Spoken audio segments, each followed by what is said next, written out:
Hello. Hello. How are you? Good. How are you? I'm good, thank you. Much better this week than I was the last 3 weeks. Yeah, that's got to be a good thing. Yeah, that's it. That's it. It lasted a long time. You usually get over pretty quick in like a day. Usually. Yep. That's crazy. Yep. Hey Mila, Hey, Mila. Locky, can I leave it up to you to scroll through the comments while I just pin a few things myself? Yep. Hey Mila, how you doing? Who else is there? I actually managed to share out before it started today. Oh, very good. There. Did you check I had it all lined up. Pardon? Did you check your page? It didn't automatically share, but I ended up sharing it. Okay. Yeah. Hey. Give me 2 seconds. Thank you. Got to swap it over. Don't forget, people, if you want an in-depth reading, to please pop your donation through. I know there's only two people here at the moment. Oh, Mila, it's your day off. Yeah, you can go get yourself a cup of tea and stick with us for a little while. Nice. Hope you're taking it easy. What's everyone been up to lately? I've done nothing. Yeah, yeah, I like to do nothing too. That's like, yeah, I do nothing too much, I think. Well, that's weird. Facebook keep changing the rules. What for? Well, I can't share to many groups all at once. It's not letting me, where it's flipped. It used to be under my business page that I could do it. So, and now it's not my business page, it's my personal page, which is really weird. Yeah. And have you noticed that if you go into somebody's live and you minimize it, it used to stay at the bottom of the screen and now it doesn't? Doesn't know. No, So just completely like you can't even do anything else while it's playing in the corner or no, whatever. Oh, true. no. This has been happening the last couple of days, and I keep thinking to myself, is it just me or is it Facebook? Have Is it they like done something again? Ugh, bloody hell. I know, right? I know. What's that? Oh, okay. So take no notice of that one. We'll just take that out. I can't take it out. I want people to look at this one here. And of course, I don't have a ticker. See, I haven't been live for a couple of weeks now. No, it's weird. Hey, yeah, it is. To read everything with the way the lives are set out. I don't know why. It's just the way it's set out, and I think I don't know if I blue tinted the white that's so bright in the background. I think it's better, but it's the white in the background of it just it's bright. Come on, people, share us out a little bit. We need people to come on in. I know that this is not our usual time of the day, so this will be interesting to see who comes through to us and who doesn't. We already have one free giveaway for today, so if you know somebody that can't afford a reading, that would like to enter into a competition to win one, please send them through to us. Oh, okay, there you go. Mila's just donated. Thank you, Mila. Oh, thank you, Mila. Do you know what's really funny? Sorry. What? It's good. Like I felt weird. I now have my like lizard staring at me doing a live again. It's funny. He's just in the tank with his head up, staring at me, looking at me like I'm soft. But that's cute. Are you gonna bring him on and show us? Maybe a bit later. She's been a bit iffy, like grumpy, Oh, and really did like. she bite? No, I think she's just wanting a male. I think so. She's really like frantic. Like I try to get her out. She's all over the place. But can you get her a male? Well, my sister's male has a male that we're thinking. He's like also adamant at trying to find one. So I'm thinking maybe, but in the next, I think maybe within the next week we might see how they go together. But yeah, she's getting fat. Like she laid eggs last season, but they didn't end up making it. But she barely recovered from that. Went to sleep straight away. Like so, I thought like, oh, she needs to like she didn't eat as much as I'd like before she went to sleep, and then woke up and she's instantly putting on the weight, ready to like go again. And I was like, oh shit, like recovered really well. So I think I might give it another go. Good. That's what we want to hear. I want to see baby lizards. Little baby lizards. Yeah, so not baby snakes, baby lizards. I can handle baby lizards. I can. Yeah. Not baby snakes. There's going to be a few of them if I do it. Good. Well, you can sell them, can't you? Yeah. I wouldn't want to. I wouldn't want to. Oh, no, you can't keep them. You can't keep them all yourself. I don't. How are you? Thanks for taking all those people, Sonia. Appreciate that. I have a blue tongue in the yard today. Oh, nice, Sonia. We don't get blue tongues around my area. In fact, I think I've only seen one in one of the properties I used to live on, and that was out in Selby. So they don't come out very much. It must be just too cold here for them. You don't get much at all down there, I don't think. Like reptile-wise. Yeah. Do you get frogs? We get a lot of. Huh? Do you get frogs much? Yeah, I have frogs that wake me up. They don't wake me up. I just love listening to them when it rains. I don't know where they are. I used to have this on the property that I was talking to you about before in Selby. It was basically a lot of rock, and it was on a slope, right? The house was built on a slope. And I, rather than having to brush cut the grass, I stripped the grass from around these humongous boulders. Yeah. But what I did was, when I stripped the grass back, which was probably just a layer like that, underneath it, I found all these frogs. And I'm thinking, no. I've disturbed their homes. They're pretty. like resilient. They're pretty resilient. Let's say. Yeah. You should see my spider. Sorry. No. It's already gotten heaps bigger. It's crazy. No. Crazy. I was going to send you a video the other day of this little girl, and I don't know where she was in the world, but these huge spiders, like I'm talking, she was just a little girl, but the spider covered this much. It must have been a tarantula or something. I've never seen one that big before. Yeah. And it was all over. There were two of them, one at the top of her back and one at the bottom of her back, and she just played with it like it was like a dog. Yeah. Like a fur baby. Some tarantulas you can like bond with, like handle and stuff, but the one that I wouldn't want to touch the one I've got. I don't know. Well, why have you got it then? Just like it's fascinating. I like watching it's like making it little web and everything. It's really like interesting. It's good to just like experience. I don't know. But it'll be like maybe. Whoa. Okay. Yeah. You've got a picture of it when it was a little baby, and don't you need to send them through so that we can see how it's grown from what it was before? Yeah. Okay, people, there's still only 3 people in here according to my live stream, I guess you'd call it. So we need a few more people coming through. That would be really good. So if you want to, what's the time? 3 o'clock. So we were going to go a little bit later, even a little bit earlier, but we chose 3 o'clock because it suited both of us. So this is something, it may fluctuate. What's today? Wednesday. It could, even drop back to a Tuesday at, I don't know. What do you do on Tuesdays? Same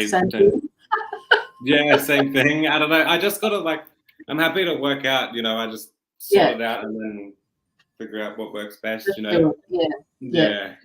I think so. It gets hard starting late because then it can just you're up all night. But I get it. I do get that, and I have noticed it. It gives me time to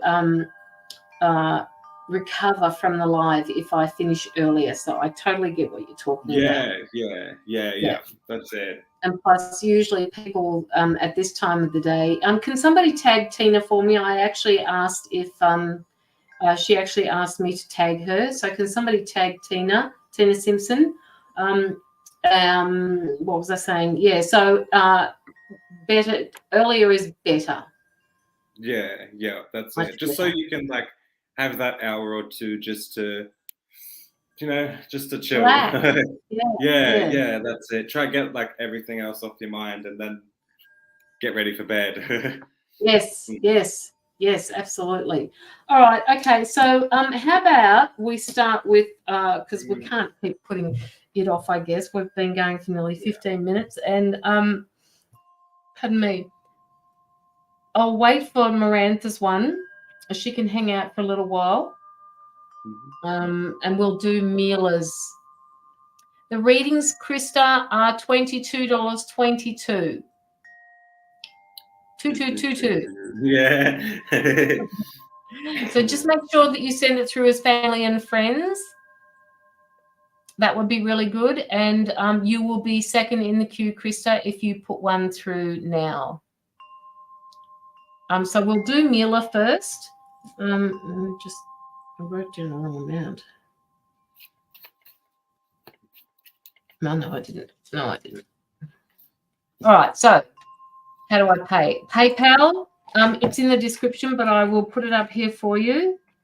PayPal.me/Caroline Thomas 2 for in-depth readings.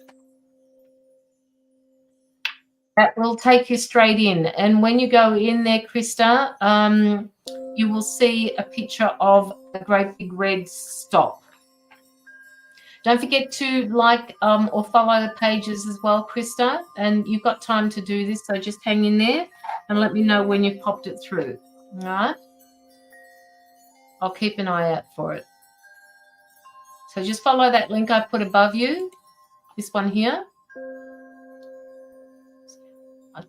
And this sign or the picture that you'll see, the profile picture, is one that has hi Gina, that has a stop. I don't even know what it says. Anti-child trafficking, I think. Mm. I want to know about the house that I'm living in for sale is under contract, but I don't. If I have to move or not. Don't know if I have to move or not. The agent won't tell me.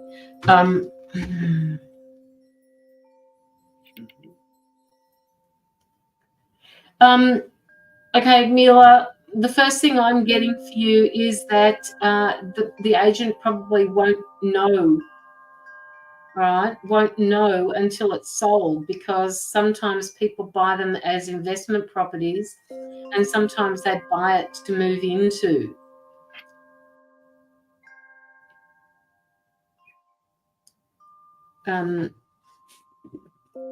Just welcome to slot yourself in here, Locky, if you want. Yeah. I'm just getting the full scan of everything. I don't know about the house that I'm living in. Is for sale okay, so is under contract. Sorry, my bad. I misread that.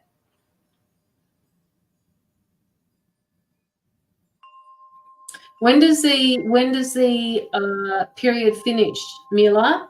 How long do you have to wait? How long do you have to wait before the cooling off period is finished? If it's under contract, how long do you have to wait? Just let me know.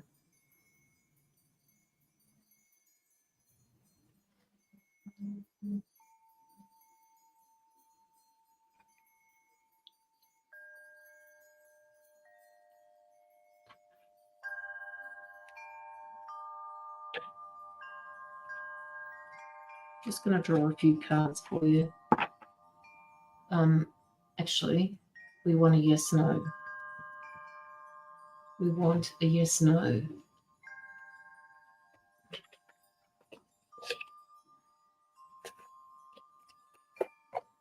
Just keep getting the feeling there's going to be like agreements of some sort. So I'm seeing like agreements with it, and I'm seeing that there's going to be like mutual conversation that happens. I don't know how to explain it, which is going to like kind of be a choice to you. It's going to be almost a choice to you. But I do feel like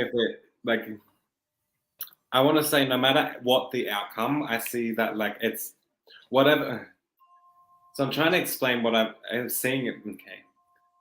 What I would say for you right now is things in life are going to fall into place serendipitously. So you are about to like experience a lot of things, not just like, you know, if you have to move or not. I can actually see a lot of things changing for you, falling into place serendipitously. So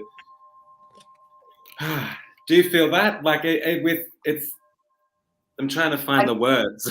Yeah, it will fall. I understand what you're saying, Locky. It will fall into place. And I got a maybe, which just tells me, Mila, that you're not meant to know this at the moment. If this property is going to be sold and you can't stay there, something else will appear on your path for you to be able to move into. And I don't know why I keep getting your partner involved in this as well, somehow. I don't know what the meaning of that is, but you will know what to do. They're asking you to just make sure that you keep your eyes open and peeled for things at the moment, but it is a big maybe.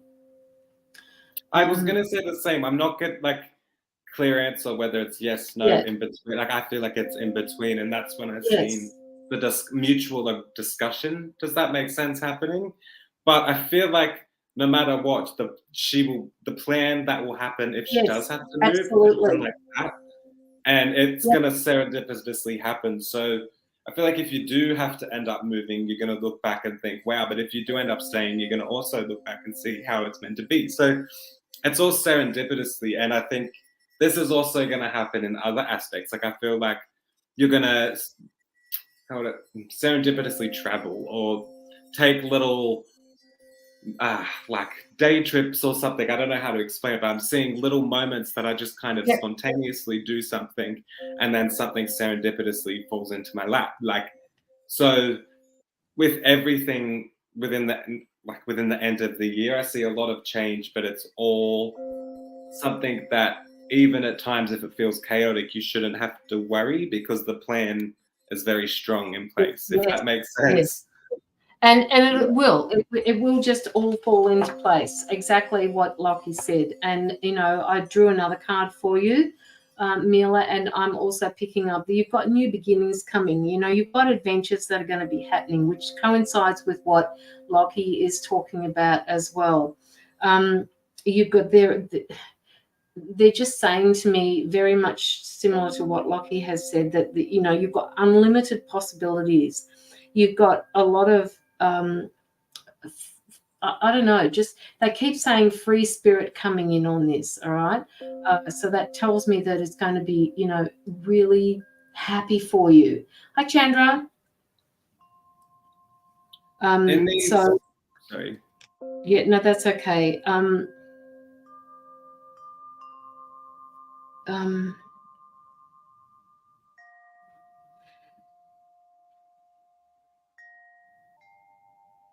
There's a lot of backbiting or something going on behind the scenes at the moment, Mila.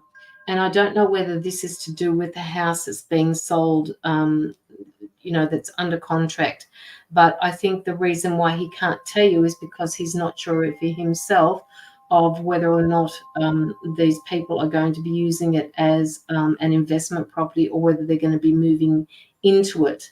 And they're just shutting the door on me. They won't say. I'm sitting right in the middle of a yes and a no in my mind's eye. Mm-hmm. Hi, Joanna. So just hang in there. Again, Mila, how long is it before it is no longer under contract? Just let me know. Krista, if you're there, I got your donation.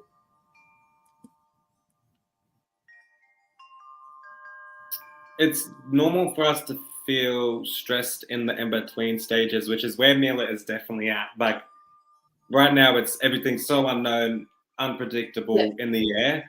But like sometimes you've got to feel the chaos for that serendipitous energy to fall into your lap, if that makes sense. Yes. So it's like that chaos and that stress. I want to just say to you that like my guides are coming through and saying like, I know it's easier said than done, but when you're stressed, try remember that the stress is what's building that serendipitous moment, if that makes sense. So the stress is gonna be well worth it in the end, is what I want to say. So like, please try keep that in mind. As easy as easier said than done, 100%. But that stress is a good thing because it shows that you're in a transition and things are unknown, but things will fall into place just as quick as they went unknown, if that makes sense. And Mila, I'm also picking up that your partner, I think this is where they were coming in before, and I couldn't quite make sense of it. But hi, Snowy. But he is going to be able to have that mental clarity to be able to help you through this. It's almost like he has this leadership skill, these logical. He just feels like he's very grounding for you, and he's going to help you through whatever issues or struggles or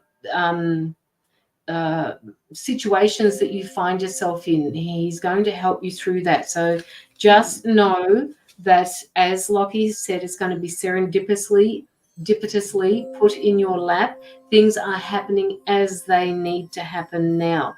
And when you asked before about whether or not when the contract comes out of, that should be something that there's no reason why he can't tell you. I don't understand that. Perhaps you could ask him when does it come out of under contract? Because most people know that when they sign the contracts, it's either 30, 60, 90, 120 days. But he should be able to tell you that information. I know, yeah. You will find a place to go to, Mila. Yeah. You will find somewhere to go to. I don't have any issues with that at all. I'm sure it's been Mila that I've said there's a move coming for months. Like, it's been a while I've said it now. But now that that's a possibility, I just want you to know that there shouldn't be any fear. Easier said than done. Behind that, I've always felt like very positive about if you were to move.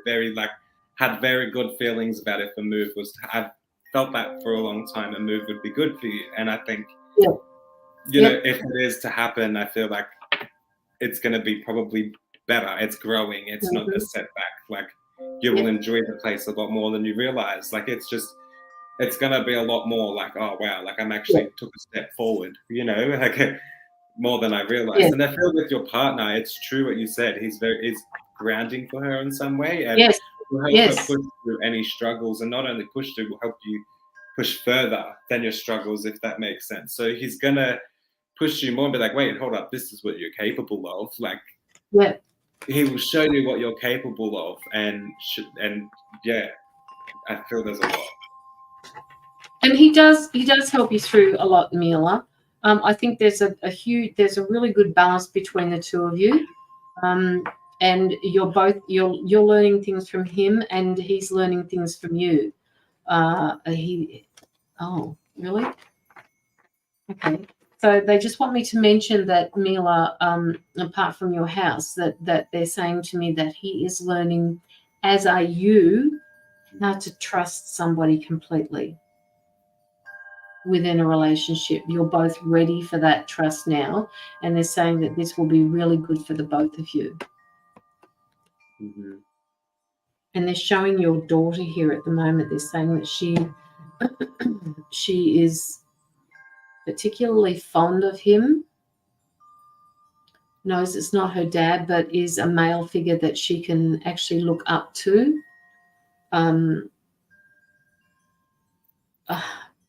Sorry, they're showing me they're showing me lots of different things at the moment. I'm trying to make sense of it. Okay, before, when I said to you that I'm not sure whether it's a yes or a no for moving, now they're showing me the 8 of Cups, which is walking away. So that's telling me, and I'm seeing you walk away from the house. It's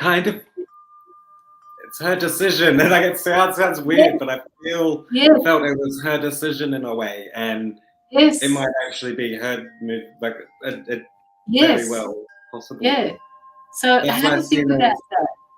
A mutual talk, or then she might have some sort of plan come to her mind and think, you know what, maybe I should just follow that. Like, you know, and serendipitous is sometimes leaving something behind for something else to come into place. So, you know, and that's like, that's another, Luke Combs, I think, how you say it. When it rains, it pours, and it's like when something that may be holding you back that you don't even realize leaves, a lot more comes in, and you will notice the attraction. So I pulled the card attraction, and if she does move, it's gonna attract a lot more in her life. Like, it's more than she imagines now, and like it's just a sign for new beginnings. Like, it's coming. It's you've already started your new beginnings, Mila, and what they're saying is that word again. They're bringing in that word again, trust, Mila. Trust. Hi, Mal, how are you? Yes, that's in my mind a lot, that I should move no matter what the outcome is. Give yourself, okay, take the word should out, Mila. What I want you to say to you is just allow yourself to believe that there is something out there for you if you decide to move, right? Leave the option open for yourself. Right? Tell your angels, look, you know, I'm quite happy staying here if that's where you guys want me to stay.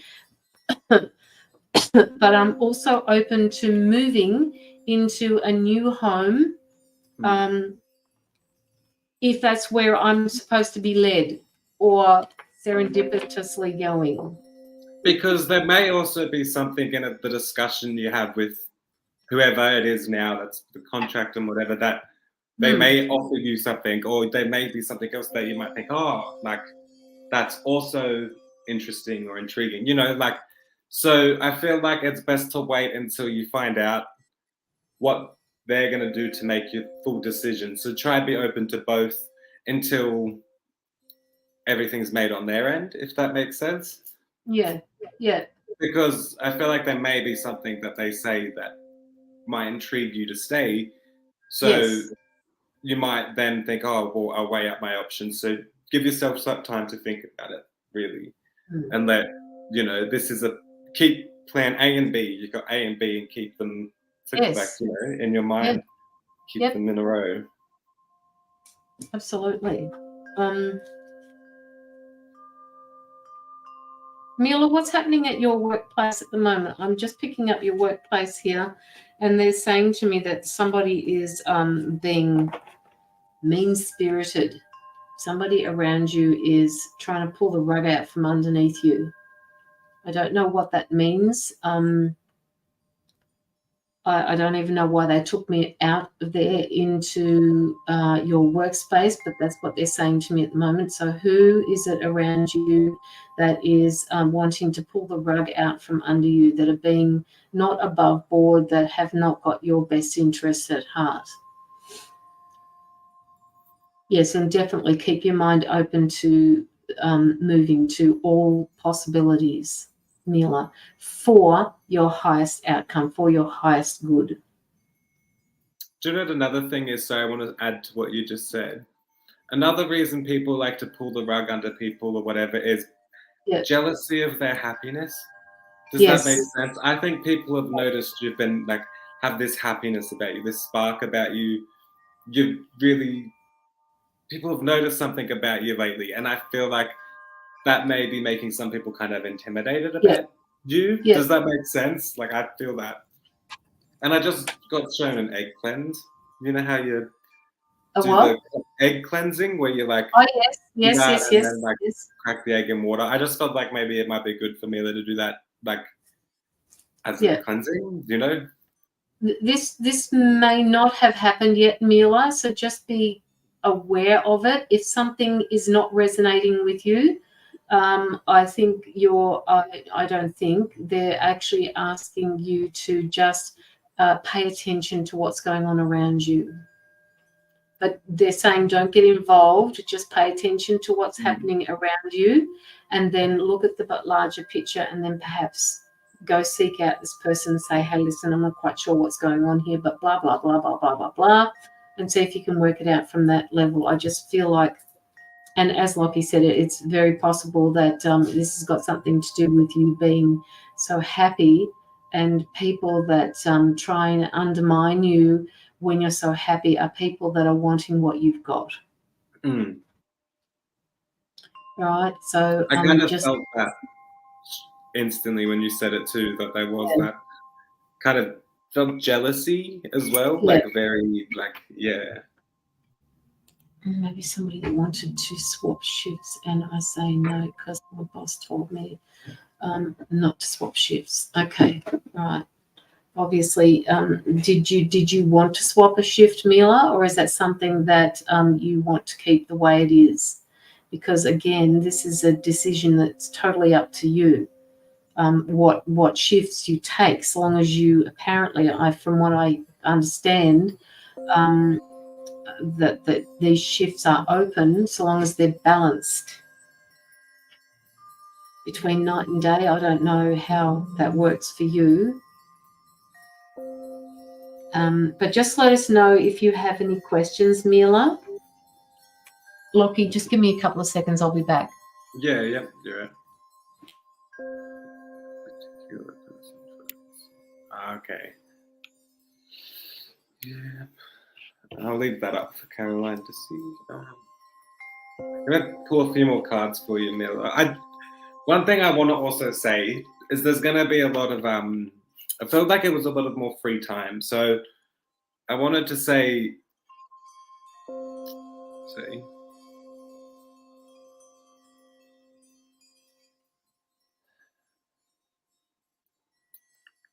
I just see you living a whole new lifestyle than you are at the moment in a way. So I can just see so much change happening that you're going to be experiencing so much more than you ever thought you would. I see you just going to do like small activities or something with your daughter and your partner and stuff like that, that are really building up moments that like you're building up those memories and those moments together in the next like few years. I see it as a few year thing. Sorry. I felt, yeah. Do you see anything?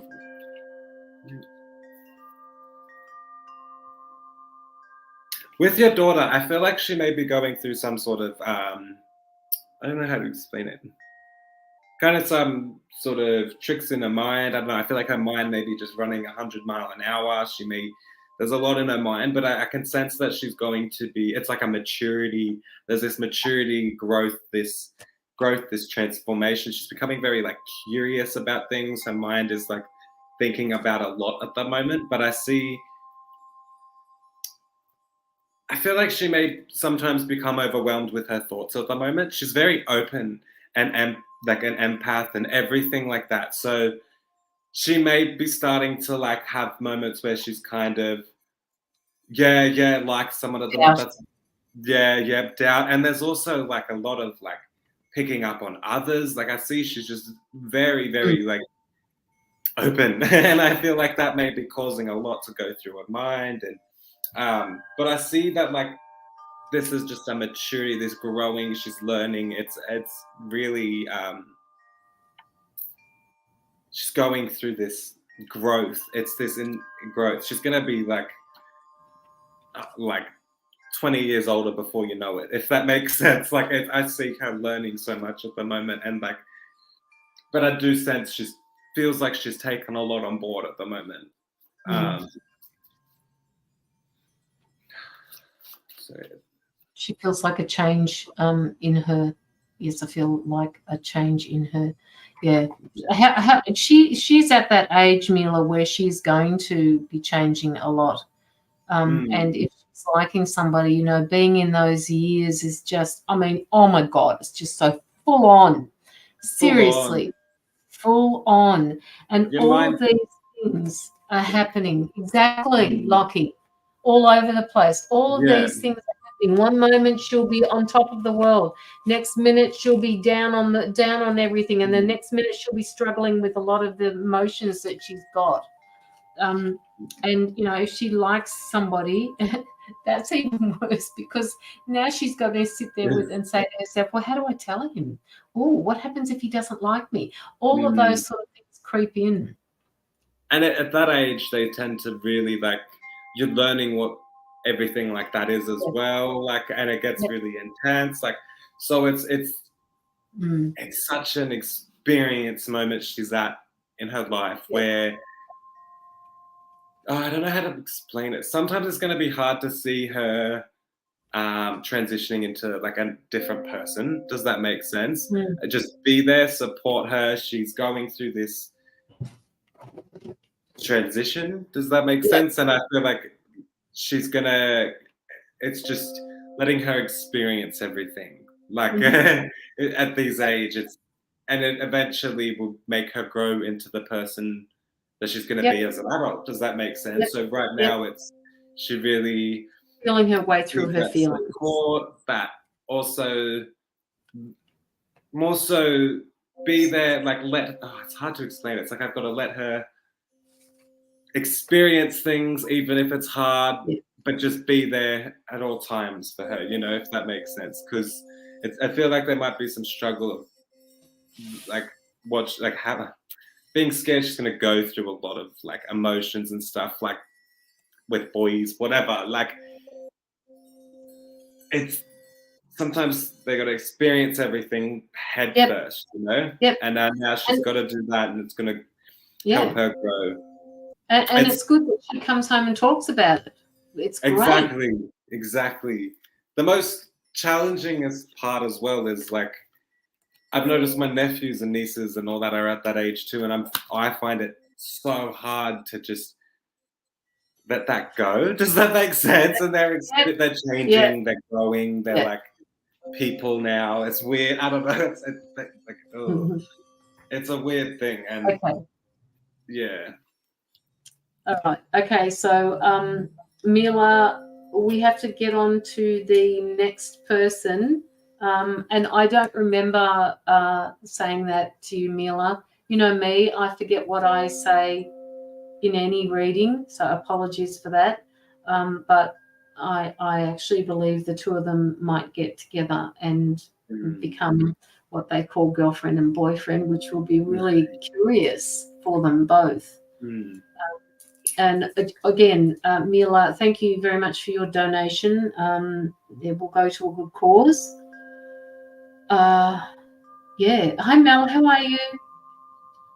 Hope you're doing okay, mate.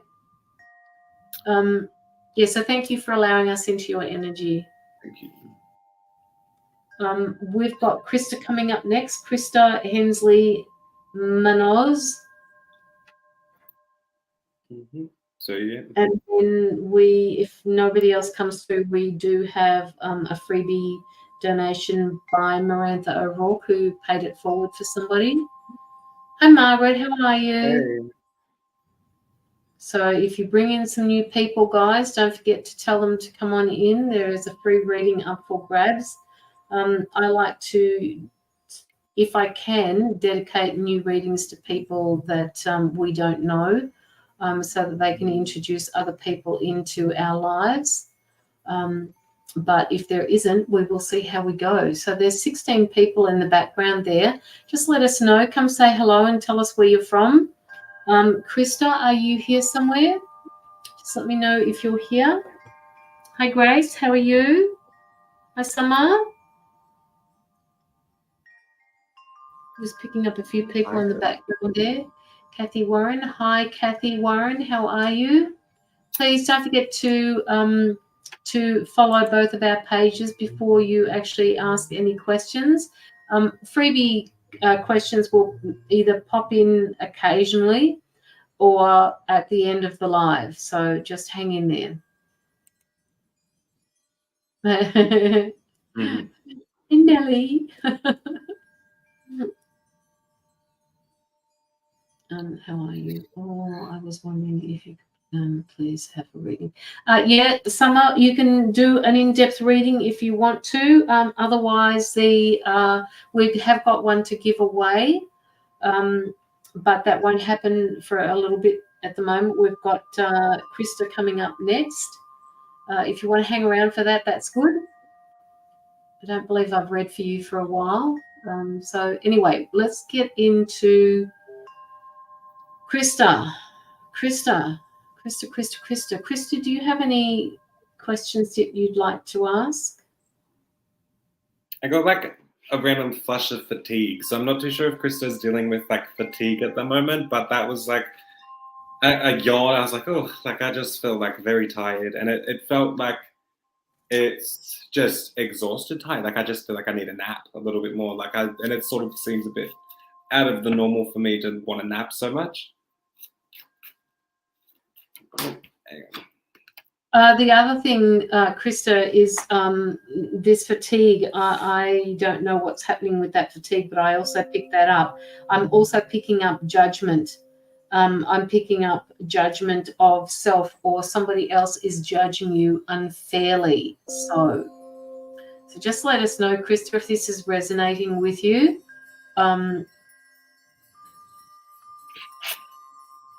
All I want to say is that there's also unspoken words that need to be spoken about with someone or something. I'm just missing something, or is there something I'm not seeing?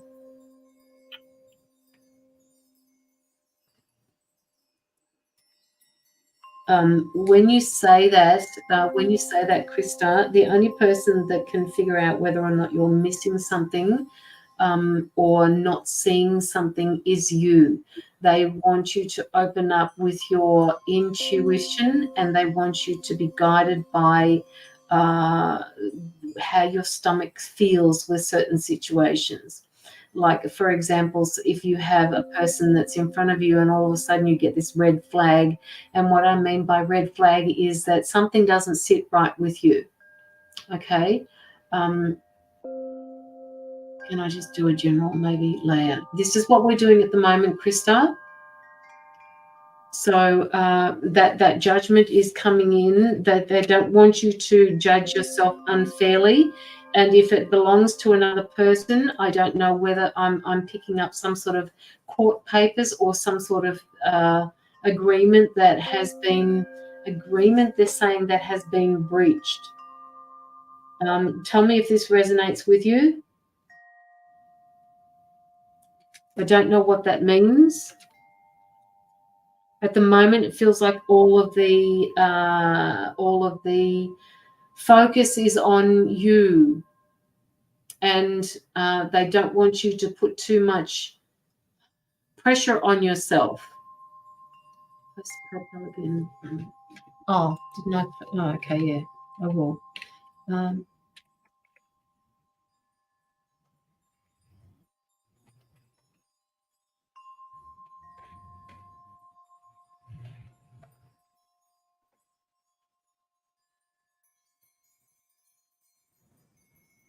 Just got denied. Ah, okay. So that's where, okay. Just denied for child support, and my co-worker, and two-faced because of my interaction between my boss. Okay, all right. Okay, that's where this is coming up from. You know, the agreements. It just feels like that's what they said to me. So it obviously had something to do with that.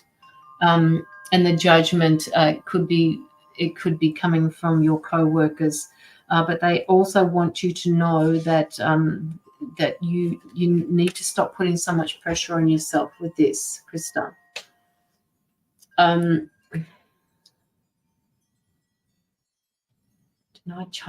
Denied for child support. Hi, sweetie pie.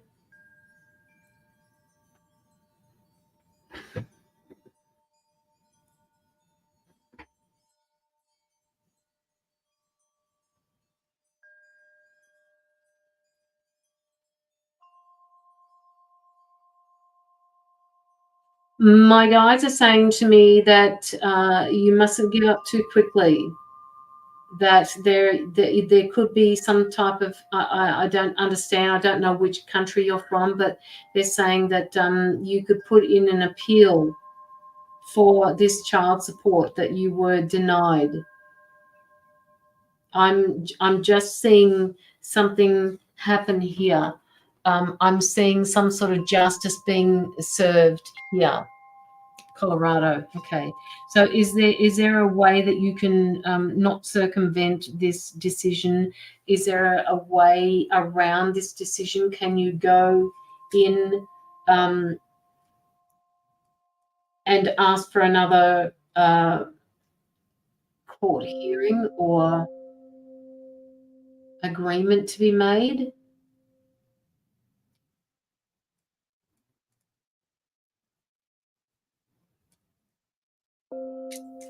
There is, but it costs money and a lot. Okay, all right. So you don't have a free court system where it comes to children. That's terrible.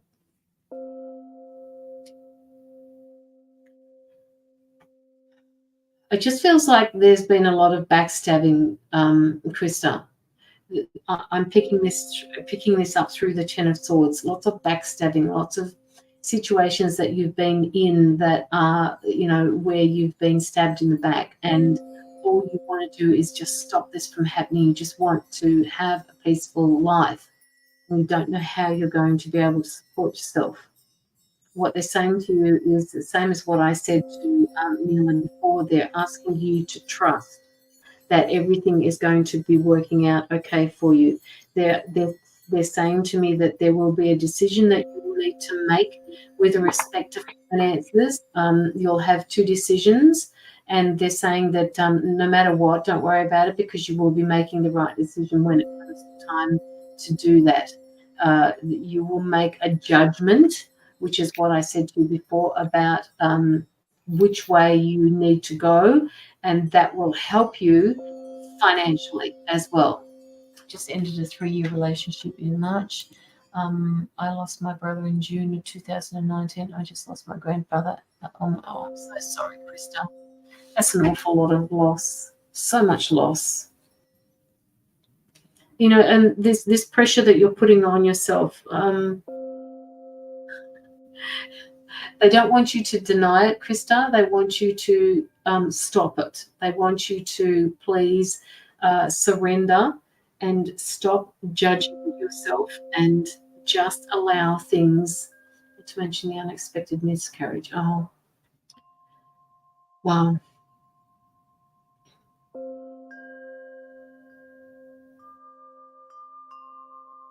Okay, so the miscarriage, Krista, they want you to know that the child, it wasn't your, it wasn't something to do with your body, but the child has decided that, or the soul has decided that it is not coming through at this point in time. It will be back, but it's got nothing to do with you. It's just that they've backed out and thought, oh my God, I can't do this 3D stuff. It's too dense there. So they're saying this soul will be back. I don't know how or when this soul is coming back, but it will reappear in your soul tribe. Basically, it could be through you. It may be through another member of your family. I'm not sure. I am picking up on that anxiety at the moment and that fatigue that Locky mentioned before. I'm picking up on a lot of stuff for you, right? And they want you to please stay as positive as you can. It will be back. The soul will be back. I'm being told, yes, it will be, but that's not in your control at the moment. That you've got lots of things that you need to sort through, Krista. And being pregnant at the moment. So this is basically twofold for you, Krista. Being pregnant at the moment was something that was very hard on you. It was very stressful, and the child has decided in its own wisdom, and they have a team around each person. Each soul has a team, and it was not the right time. They chose to back out at this point. All right. So please just know that they'll be back. Locky, have you got anything for Krista? Yeah, there's a lot going on, definitely, like a lot, and that's the fatigue. I feel like it's definitely stemming from like everything that's been happening. And I want to say, I feel like you may be recovering right now from like someone that has treated you with narcissistic behavior. So I do see right now there's a lot of self-doubt, and there's a lot of you said earlier, sorry, I just have to double check what you said. Am I missing something, or is there something I'm not seeing? I see this as like you were thinking this way because I feel like you've been treated in a certain way to make you doubt, make you feel like you're missing something, making you feel like you're crazy when you're not. Does that make sense? Making you feel, it's like it's made you feel crazy. It's made you feel like you're crazy when you're not, you know, and you're trying to figure out why you're crazy, but you're not crazy. Does that make sense? It's just the way I feel like you've had this been treated, you know, and it's kind of made your brain wire and instantly think self-doubt, instantly think all these things. I instantly then got told that there's been like someone in your life that has been a little bit of a prick. Sorry. I do feel that. I don't usually like to call people that or anything, but I do see this person has been pretty full on towards you in some way. There's a lot of hurt that I'm feeling from there, and they've just right now, in particular, I feel it's like they are just being spiteful. Does that make sense? Very, very, very spiteful, getting away with a lot of things that they really shouldn't be getting away with. So I do feel, you know, this person is kind of definitely not pulling their weight, is what I want to say, and getting away with being Yep. like that. Does that make sense? Being who Yeah, he it is. does. It describes this card perfectly. Yeah, and it really, I just really feel that this. Okay, what I want to say first off is that you're not crazy. You know, I want you to know that, like, you're not crazy. Like, you're not missing anything. This person, like, is just seems to be getting away with a lot of things it's just like, why are they like, what am I missing? Like, why? What does they like? I feel like that's where she's coming from. You know,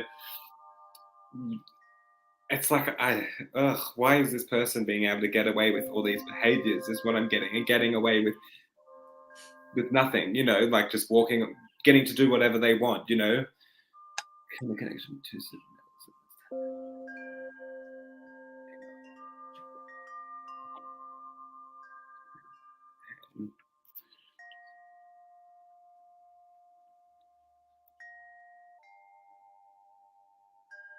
I'm in connection with two separate males at this time, and I don't know which one to continue or which one may need to go. Not a relationship meaning, but it's a close friend.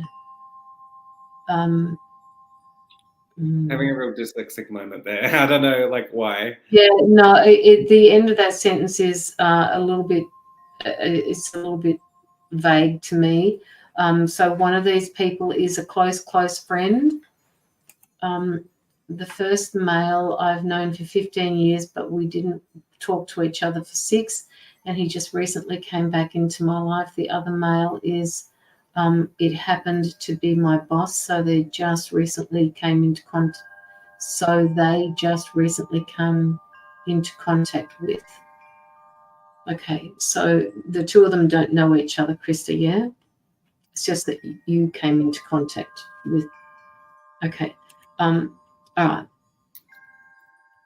Okay, so my guides are saying to me that there's no reason why you have to make any decisions at the moment. The text message doesn't work very well. I meant they just came into my life. Yeah. Yeah, no, that's okay.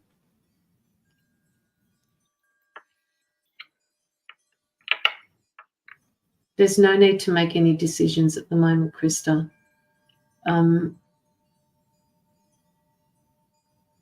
Okay, so again, why are you forcing yourself to make a decision?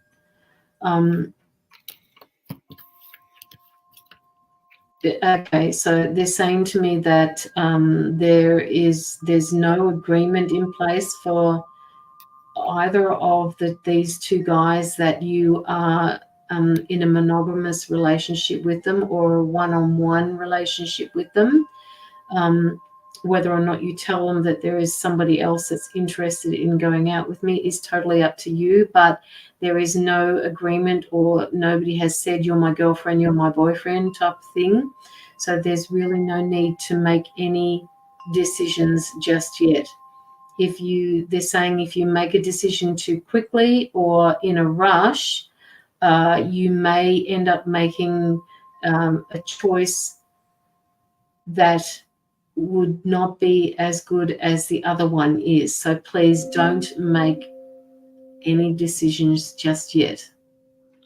With that, I also pulled the trust card upside down, but that just told me that there needs to be some like connection, like more connection established. And, you know, they, like you said, I feel like there's no officialness between either of them. So you are okay to explore. Does that mean? Does that make sense? And it's okay to see which one you connect with, and you know, it's okay to take that as a process. You don't have to know that straight away, and build that trust, build that connection, and you'll know which one you have more of that with in time, if that makes sense.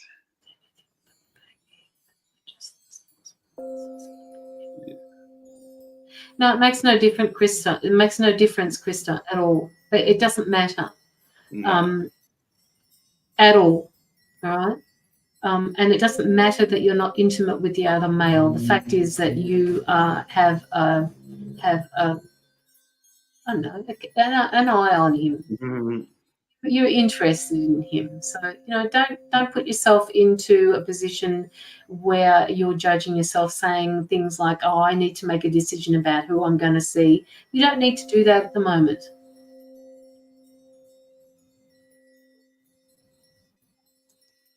You don't need to do that at the moment. And Page of Cups has come up again, right? So, from that, given what I've just said, they're asking you to just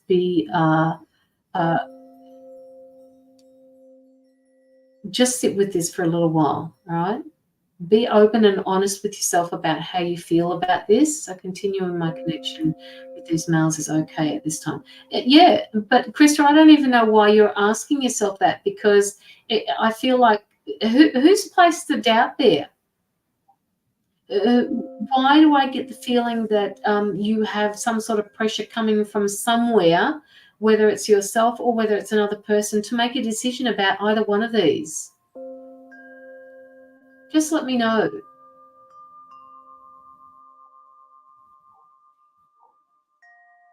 It's also pinned, Sonia.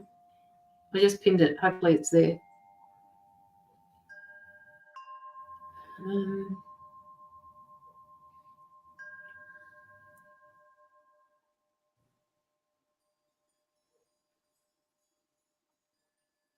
I just get judgment with that. I don't want you to judge yourself, and I don't want you to make any unnecessary or decisions too quickly based that somebody else is putting you in that position. Myself, by the way that I get treated by one of the males, it's like he's up and down, and then the other male is just like a steady understanding, and he makes me doubt my self-worth. If one guy is a steady and understanding, how does he make you doubt yourself? These are the questions that you need to ask yourself, Krista.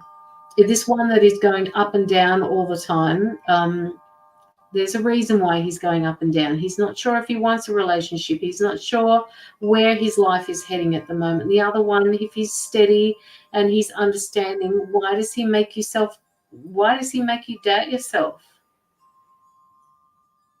I apologize, that came off wrong. I meant doesn't make. Okay, all right. Okay, I get it. All right.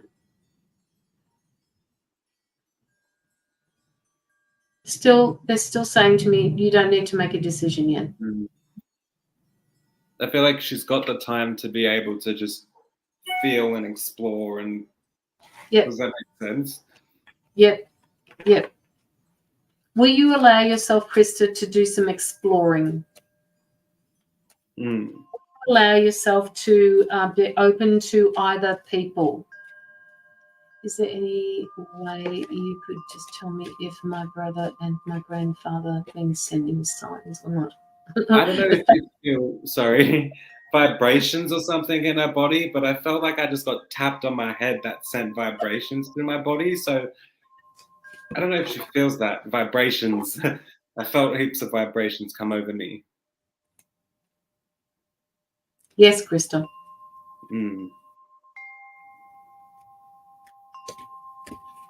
The fact that you're picking it up is just brilliant. I think I'm an empath. Yeah, I don't think you are. No. I know you are. That's another thing, which is why things seem to get so chaotic at times, is because she's such an empath. Like, it's so hard to let go of everything. And I feel like she does seem to stress about her life, and then her friend's life, and then her family's life, and then her work, her people's life. It just, she will think about everything. Like, it absorbs everything. So, but right now, I do feel like she is in the process of learning how to cut ties with certain things and allow other things in. I do feel like that's where she is learning the flow of that. There is also a need, Krista, for you to protect your energy. If you're absorbing all of this energy that's going on around you, that tells me that you're not protecting your energy. As an empath, especially as an empath, you need to be able to hold your own energy, but also be there for the person that you're holding space for. Okay. It's so hard for me to dial into the feelings and understand exactly how to understand the vibration. It's okay. Do it slowly, Krista. Just do it slowly, one step at a time. Sonia, I'm getting that it is pinned. So can you exit and come back in, Sonia, and tell me if it's pinned? Because it's on my screen, it's saying it's pinned. And that's it, Margaret. Like self-love, definitely. And that's like, as well as a part of like exploring and doing that, that's also part of self-love, I feel, as well. Like doing what you feel you want to do, you know, going to see what you like, going to, you know, figure out what you want is, in a way, self-love. And deserve. Yeah, 100%. And deserve. And I feel like right now, it. her mindset is definitely changing from a certain way she's been treated in the past, you know, and I feel like she's letting go of self-doubt and everything. Even though it's still there, she's still learning how to slowly get rid of that, and she's acknowledging more of herself at the moment than she realizes. That's just going to keep happening, and she's going to end up in her own, you know, her own self. All these things, Krista, are all happening to you for a reason. It's all allowed. It's all meant to help you grow. In the spiritual community, we're constantly growing. All right. So I want you to take yourself out of this space where you feel like you're blocking yourself through the Eight of Swords. All right. Look at yourself here. Look at what you're surrounding yourselves with. Right? I want you to see the blind that she's got over her face. I want you to see that her arms are at the back of her back, but it's tied ever so loosely. So Krista, can get yourself out of this and remove yourself from this, what I call a prison space. So just allow a little bit more freedom for yourself through that. Through the bad relationships I don't feel I deserve happiness. Oh, Krista, the bad relationships you've had are designed to push you forward so that you'll know in the future what it is that you don't want. You'll know in the future, you know, how to ask your guides and your angels to give you what it is that you do deserve. How badly I was treated, and I thought that's all I deserved for many years. But you please tell me that you know better now. It's like the minute I try to feel the tiniest bit of self-worth, something happens in my life to where it puts me right back down. Okay, so if that's happening to you, Krista, that tells me that there is something that you have not acknowledged from the relationships that you've been in. Okay, you're putting yourself back in that space because there is a part of those relationships that you have not acknowledged. Acknowledge the pain, acknowledge the fear, acknowledge the what they're saying to me, the stripping back of who you were. Your sovereignty was taken away from you, that type of thing. Acknowledge all of that and understand that you left the relationships for a reason so that you could grow. I look at it like you got thrown a rabbit hole. Expect to stay there if you have nobody to throw you the light and the road. You're gonna shed you're gonna see your own light. You are the light, Krista, and you don't need a rope to get out of a hole. You just need to climb your way out of there.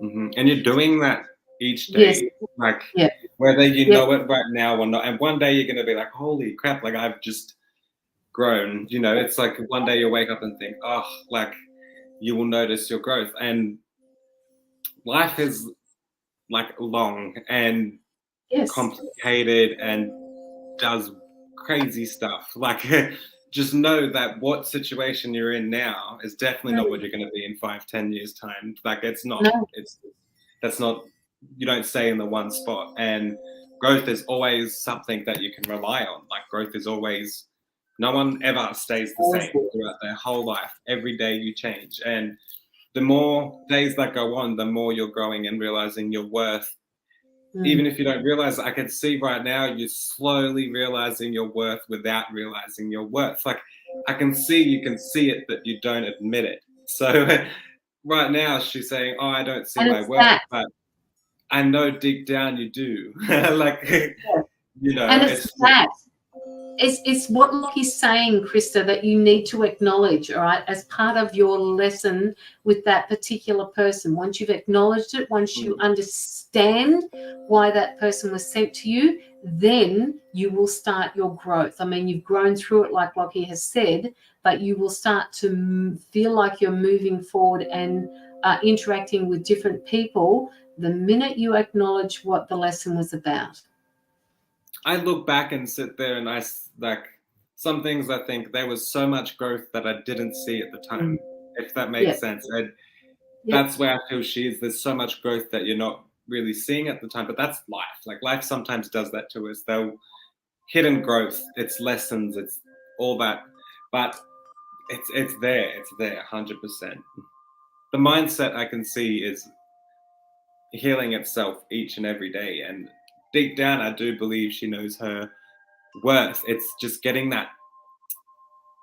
So when people have other people say things so often and it drills into your head, a second voice appears, so to say, and that voice is the doubt of what they have said will just keep playing in your head. And it's learning that that's just the voice that someone else planted in your head, not your voice, you know, not your one thought voice. I count my thoughts as voices, like, pretty well. So, like, you know, it's know that this is not your voice. It's something that's trying to overspeak your voice. And when you learn that it's something that's just trying to overspeak your voice, that's when you start to pull yourself up and force self-love, you know, and self-appreciation and worth, like, because you realize it's just a voice talking you down. So once you realize this is just something trying to talk you down, not you, and not actually reality, so to say, it's you start to force yourself to think, no, I'm worth it. Does that, so think of it like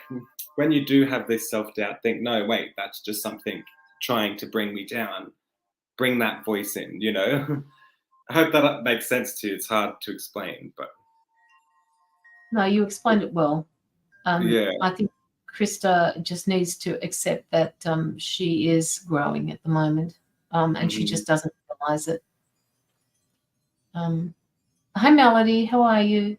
hey. Okay, so Krista, that reading is for you. I'm just going to pin a different comment up here now.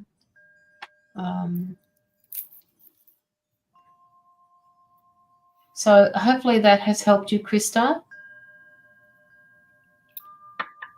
Kind of weird question, but I know, like, people talk to themselves, but for an empath, if you talk to yourself a lot and you hear responses, is that like, yes, it's your higher self talking to you, Krista, right? I sit there and talk to myself all day because it's me. Yeah. No, that's very true though. Like, a lot of the times it comes through as, like, you know, talking to yourself or thinking, like, thinking conversation. Does that make sense? Like, thinking conversation to yourself. It's weird. It comes like that. It definitely does.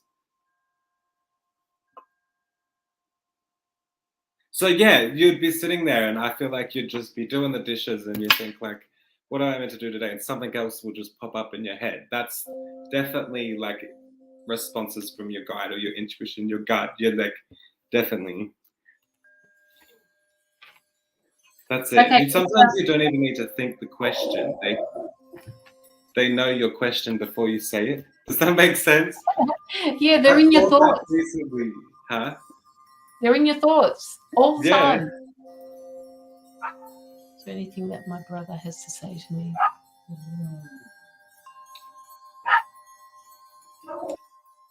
I'll just mute.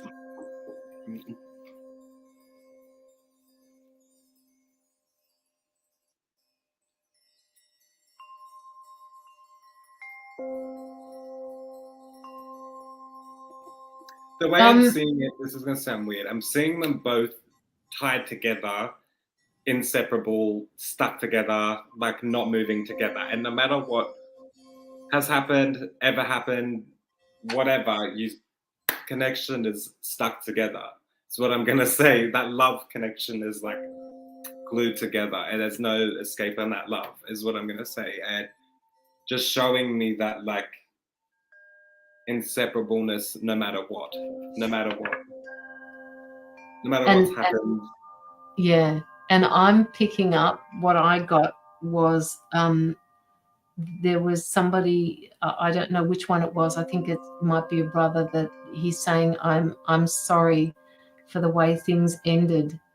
I'm sorry for not involving you or not being there for you when you needed me. I don't know if that makes any sense to you, Krista. It does feel like she may question, like, Yeah. is he still around me? You know, is he, like, I feel like you get signs, but it's still, you question, like, is he around me? Is he, like, does he understand certain things? You know, and I feel like all feelings are understood. Does that make sense? Or there's just a love and inseparable there. And no matter what situation has happened before, no, yeah.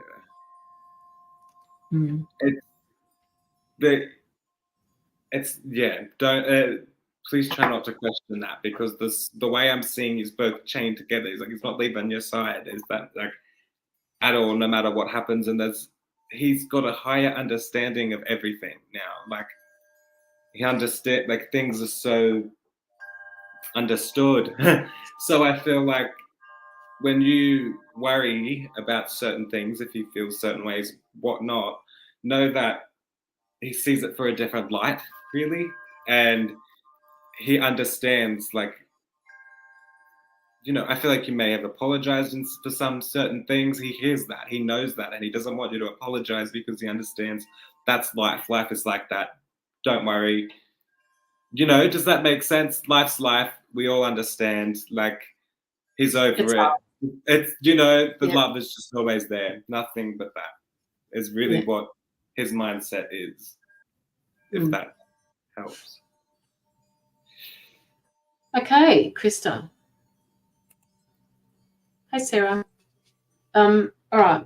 Okay, so that is your reading for today, Krista. Thank you so much for your donation. That went for a fair while, actually. So I hope you'll get a benefit out of that. Next up, we've got Melody. Melody, you're coming up as Ilona on PayPal. You're so welcome, Krista. Don't forget to like both of our pages or follow both of our pages as well. Melody, are you here? I'm looking for Melody from YouTube. Is that who I'm looking for at the moment? This one?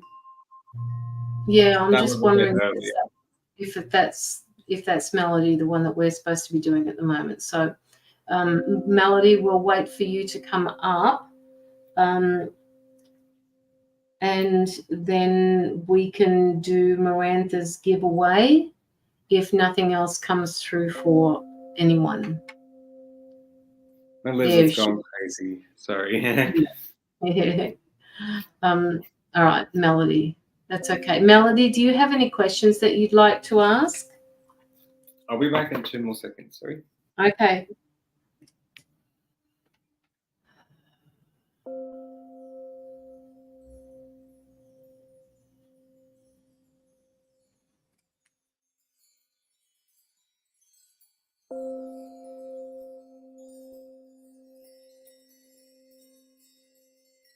Just one.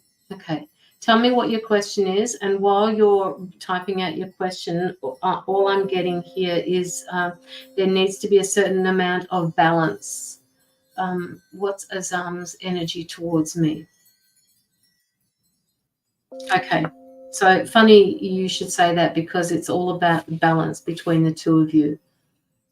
Is Azam somebody that you're interested in, or is it somebody that you're going out with at the moment? I'm just picking up that there are decisions that need to be made. All right, you've got the Two of Swords coming up here, so that tells me, and I'm being shown the moon in the background here. Sorry, the sun's, where are we? Can you see them? Ah, come on, guys. Can you see the moon here in the background? There are things that are happening behind the scenes that neither of you are aware of, and this tells me it's got something to do with communication.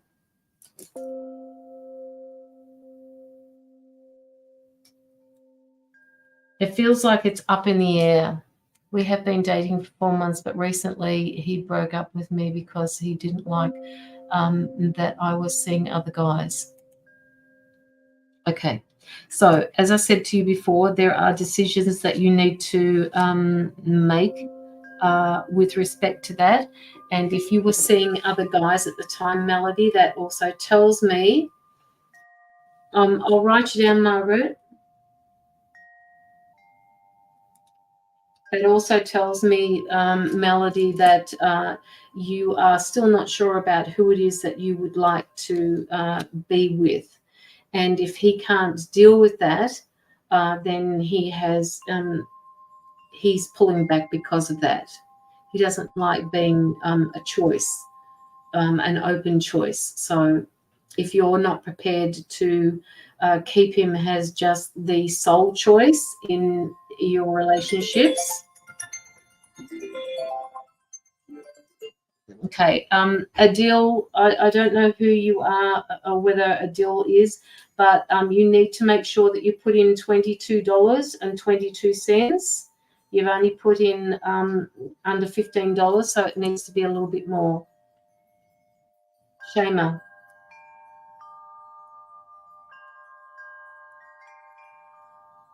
It needs to add up to $22. I told him I'm going to change, and we decided to just be friends. Okay, so when you say you're going to change, was this a decision that you made just for you, Melody, or did you make that decision based on what he said to you? Hi, Marantha, I haven't given yours away yet.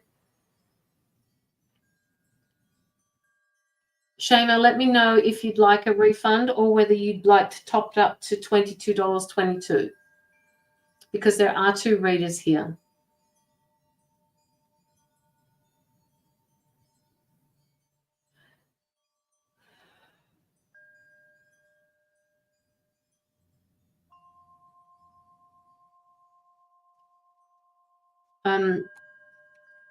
You don't have to make a decision about changing because somebody has told you that they don't like being like that. But I want to show him I love him. Okay, so you want to show him that you love him. Why were you going out with other people then? Because that tells me that you're unsure about what it is that you want for your future or who you want to be with. And that's okay, Melody. You're allowed to go through that. But if you love him, why were you still going out with other people? And don't take that the wrong way. These are all questions that they're asking you to just ask yourself moving forward. It's not right or wrong. It's just the way it is.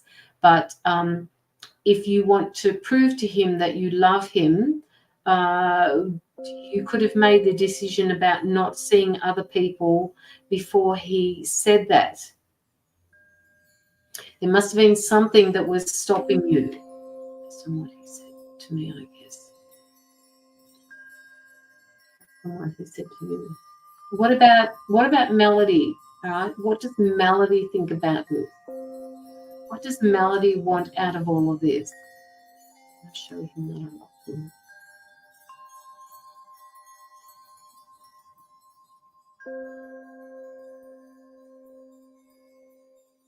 It's okay for you to do this, by the way, and you wanting to know how he feels about this.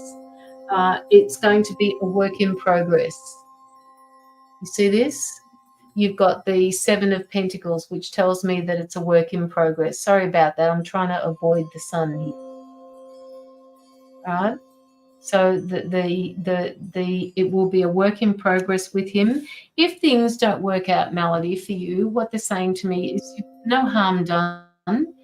You've tried it his way, you've tried it your way, and if either of them don't work, you can still move forward, knowing that you did the right thing to endeavour to make this work. So yes, he is actually, the feelings towards you is that it is and will be a work in progress. I have a feeling that he hasn't made up his mind yet, right, about whether or not you, and I don't want you to take this the wrong way, whether it's genuine or not, or whether you simply made this decision based on the fact that he has presented it to you that way. Does this make sense to you?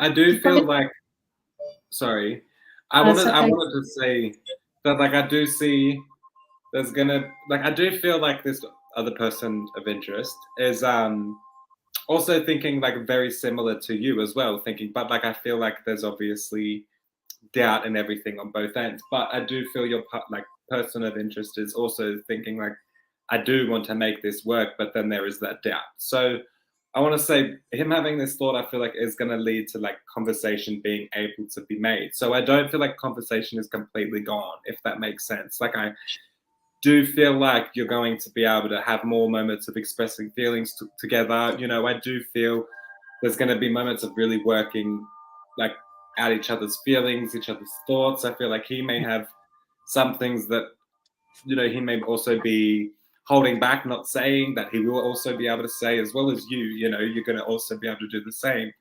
So I don't feel like conversation has come to a complete end there, but I feel there's going to be a lot of work built. If things were to like progress again, I feel like there's going to have to be a slow, steady, let it build over time. Does that make sense? Let it like show, like, it's hard to explain. It's like, I just feel like there's going to have to be proved, like, in a way, there's going to have to be moments to prove that that's what you really want and that's what he really wants. Like, he's got to prove to you that's what he really wants. You got to prove to him that's what you really want, and work together, if that makes sense. So there's going to be times of having to build that back up and make sure you both exactly want this, you know. But I do feel like, I do see that he's also wanting to make this work, but having a lot of doubt. And I think with the conversation that can happen, I do feel with the right words and everything, and really expressing your emotions and feelings will lead to being able to work through things. So when he expresses some of the things that he's not expressing, you're gonna be able to help him through his doubts, you know.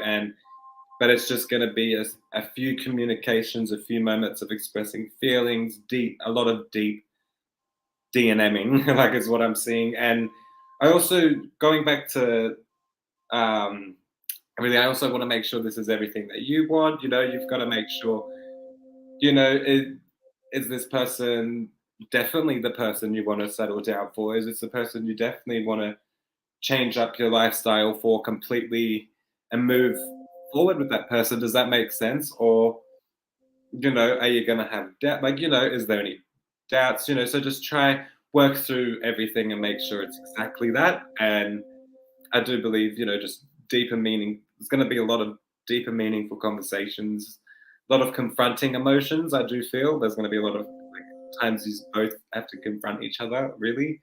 But I feel that needs to happen in order for you to move forward.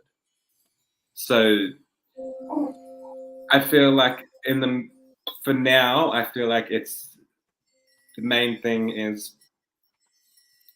trying to express your feelings when the time arises. Does that make sense? And there's gonna be able to work through, you know. there's a lot of different thoughts. I feel like my mind's racing and it's like, oh bugger, like, how do I fix this? You know, how do I sort this? How do I, like, you know, I feel like you're maybe a little bit frantic on how to fix this situation. Does that make sense? But I feel like taking a step back, having a breather as well is also going to help you clear that like, I need to fix it. Does that make sense? Because I feel like when you want something to be fixed and it's not going your way, so to say, you get overwhelmed and like you want it to happen, but you sometimes taking a step back, a breather, and approaching in a different way will help.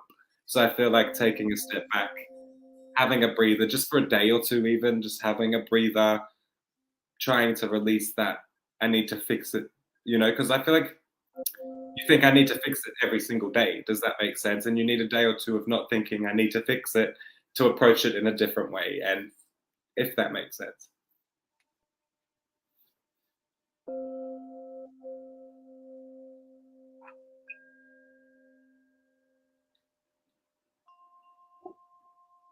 Just keep going with it. Mm. And now I can hear myself talk. Mm.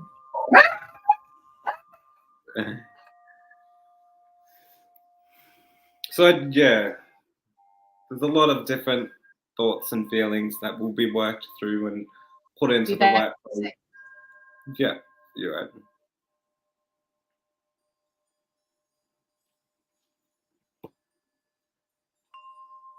I just do feel that taking that step back is going to be able to, make you move with confidence, make like everything. Sorry, everything's so foggy for you at the moment. I feel like that clearness is coming for you, clear-minded. Your mind is very seems to be foggy, so to say, and I can't really keep up with my mind. So then I just seen this clear slate. So I feel like there is this. Your mindset is going to ease, definitely.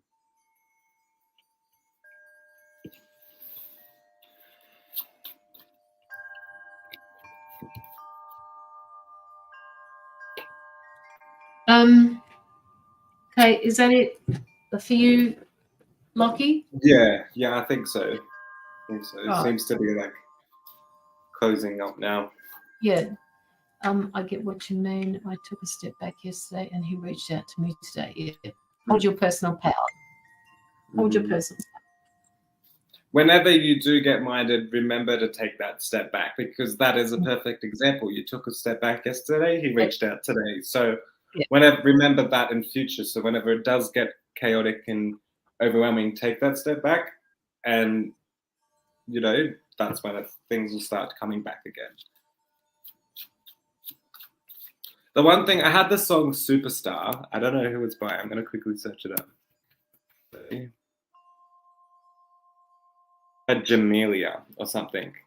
That's the best way. Jamelia, yeah. And the one thing that I got from it was that, I had this just before we started doing your reading. I went out to make a coffee, and that song was blasting in my head, and I just thought, then that you have some goals that you seem I have goals all over the place at the moment that I need to put into, write down, put into place, and move forward. And it's you are a superstar. You can do anything your mind wants to. You are unique in so many ways. So yeah, I don't know, that song just kept coming through.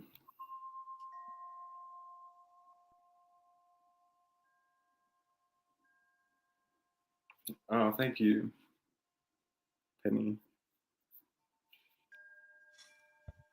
Okay. All right. So we've got Margaret Rogerson up next. And then we've got Adil, Shama Adil. And then we've got Miranda's giveaway. Thank you both. You're so welcome, Melody. Just make sure that you hang in there, woman, and make all of these decisions for yourself first. All right. Mm-hmm. If you get any doubt, you need to just sit back and figure out what the doubt is. Right? Don't be pushed into anything. Just tell me. Mm-hmm. Okay, I just have to transfer your money over to the other account, Margaret. You sent it to my private one. Oh, also, Margaret, I've seen your comment before. I couldn't say anything, but I'm actually not coming to Newcastle anymore. I started stressing out, and it affected my health and my body. So I had to kind of take a step back from that to regain my mental health, so to say.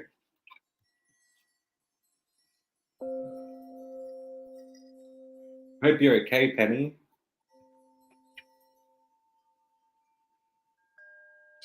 Penny's actually been on my mind the last few days, actually. Yeah. I didn't notice until now, but now I remember looking. Do you get that? Sorry. You have thoughts that you forget about until certain times. That just happened for Penny. Yeah. Penny's been on my mind. It's been on my mind for some reason. I don't know why. Yeah. I feel like I've spoken to you the last few days or something, but I haven't. So it's like, she's been on my mind, but I want to know before we start Margaret's. Sorry, that was from me. My bad. How your face is feeling? mine. No. Margaret. Oh, okay. No, Penny's. My bad. Oh. Yeah, Penny. She was having trouble with some sort of I don't know, reaction to something. Ooh. Oh, Charlie, stop. Oh my God, she just goes and goes and goes and goes and goes. Is she in heat or something? No. It's like that all the time. I mean, Indy is the very opposite of what she is. And then Charlie's like, I mean, oh my God, she just keeps flying around the house. Like, is Charlie the younger one? Yeah. But I don't remember Indy being like that and just like, just stop, darling, just stop. Angelica, if you would like a reading, please pop your donation through or wait until we have done 1, 2. The third reading that is coming up will be a pay it forward by somebody. Also, if you are not following either of our pages, please do that as well. I'm dealing with my face. Oh, okay, Penny. Wow. Okay. I feel all right. Margaret. I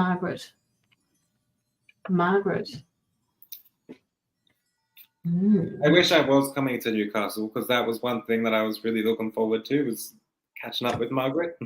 Oh, yeah. Margaret, they're being asked. They're asking me to give you.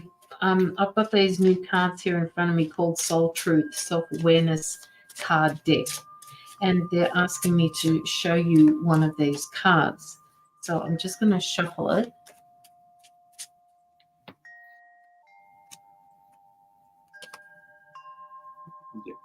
Okay, so this card is asking you, what can I do to make a difference? All right. What keeps you up at night times? What makes you cringe when you think about it? Stay like such that every ounce of you screams no more. Where can you create purpose out of your pain? And the message for this particular card is make a difference in someone's life today, big or small, because it makes a difference. All right. What can you do to make a difference today, Margaret?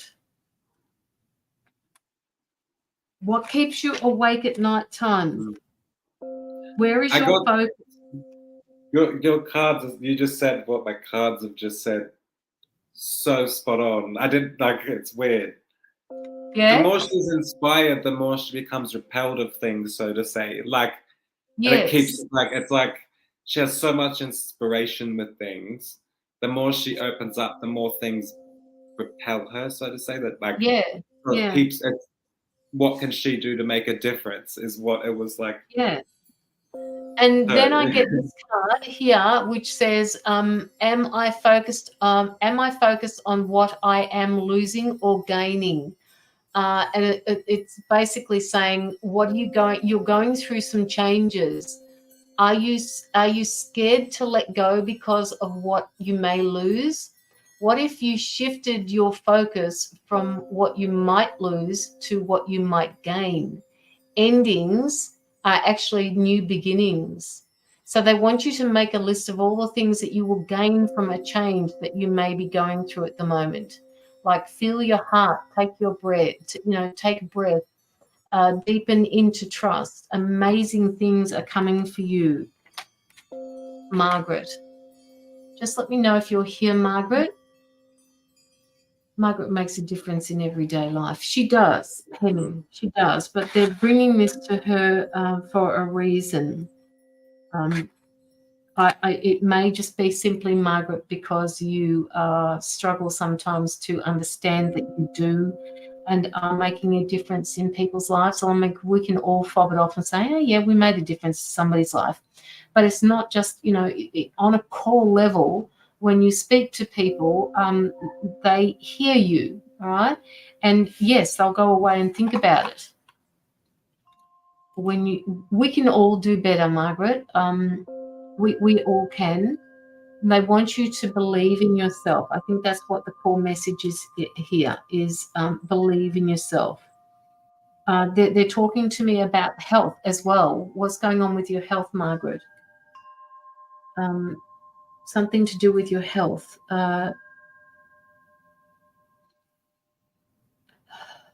Okay, why are you saying that? Why are you asking me that question? Where do you want to be? Where do you want to be, Margaret? Okay, writing down goals, they're saying. If you haven't got a vision board, Margaret, can you make a vision board for yourself and plant that seed in the universe, in the multiverses, that this is what you want? Take the time to feel it, what it is that you want. You are making such a difference in other people's lives. They're saying it's time to make a difference in your own life. I'm slowly and my health is okay. I know that I know of. Okay.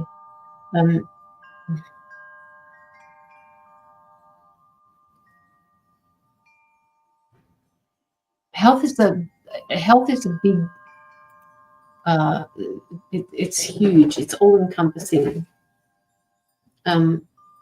What they're basically saying is you make a lot of difference in other people's lives. Now it's time to make that difference in your own life. How can you get to where you want to get to? Have you got a vision board? Do you look at this vision board every day? Do you connect with it? And do you say, I can and I am?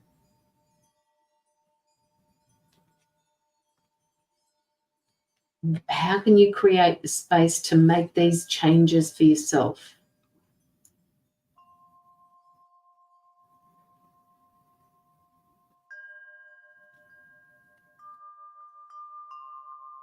I will get one. Yeah.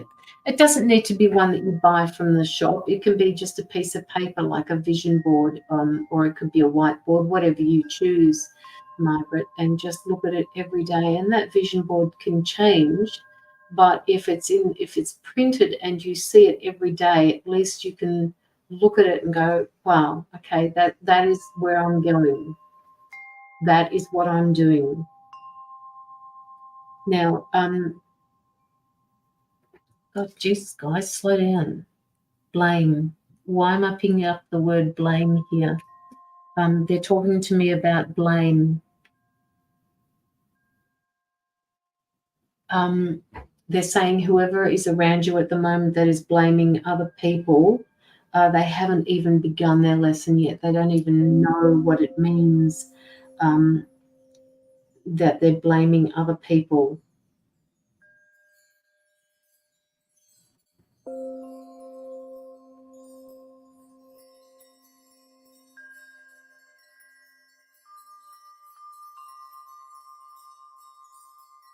We're definitely going through some major changes here at the moment, Margaret. You have been for some time.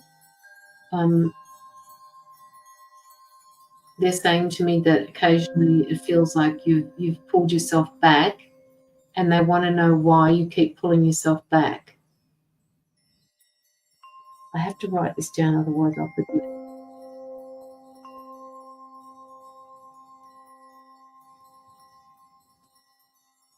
Maybe the lady I tried to help saw her today. Okay. Whoever comes up first in your mind, they're saying that is usually where it's connected to.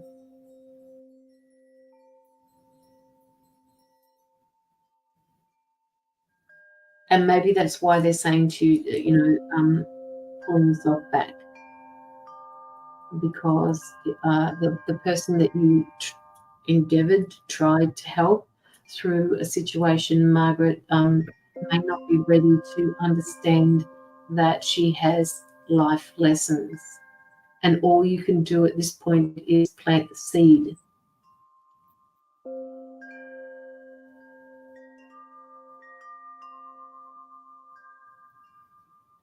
But they want you to understand that you have made a difference just by speaking the words to her. You will cause her to not react so much, but you will cause her to think about things. It's like when we talk to ourselves, we cause ourselves to think. We go down rabbit holes after rabbit holes, and they're saying you will have set that into motion.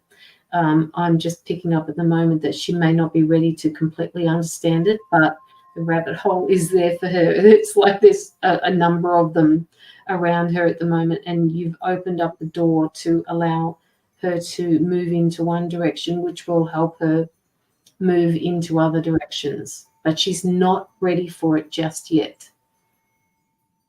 Is this making sense, Margaret? It makes no sense to me whatsoever. Mm-hmm. That happens so much. Yeah. You just don't know what the hell you're saying. You're just saying it. Yeah. It's like, where to from here? Where to from? Yes, it is. Okay, all right.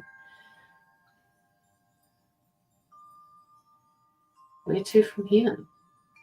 Just keep going forward, Margaret. You're doing everything that you want from yourself. You're doing everything that your journey requires you to do. You're doing everything right. And that they want you to remember that you are also human. Okay?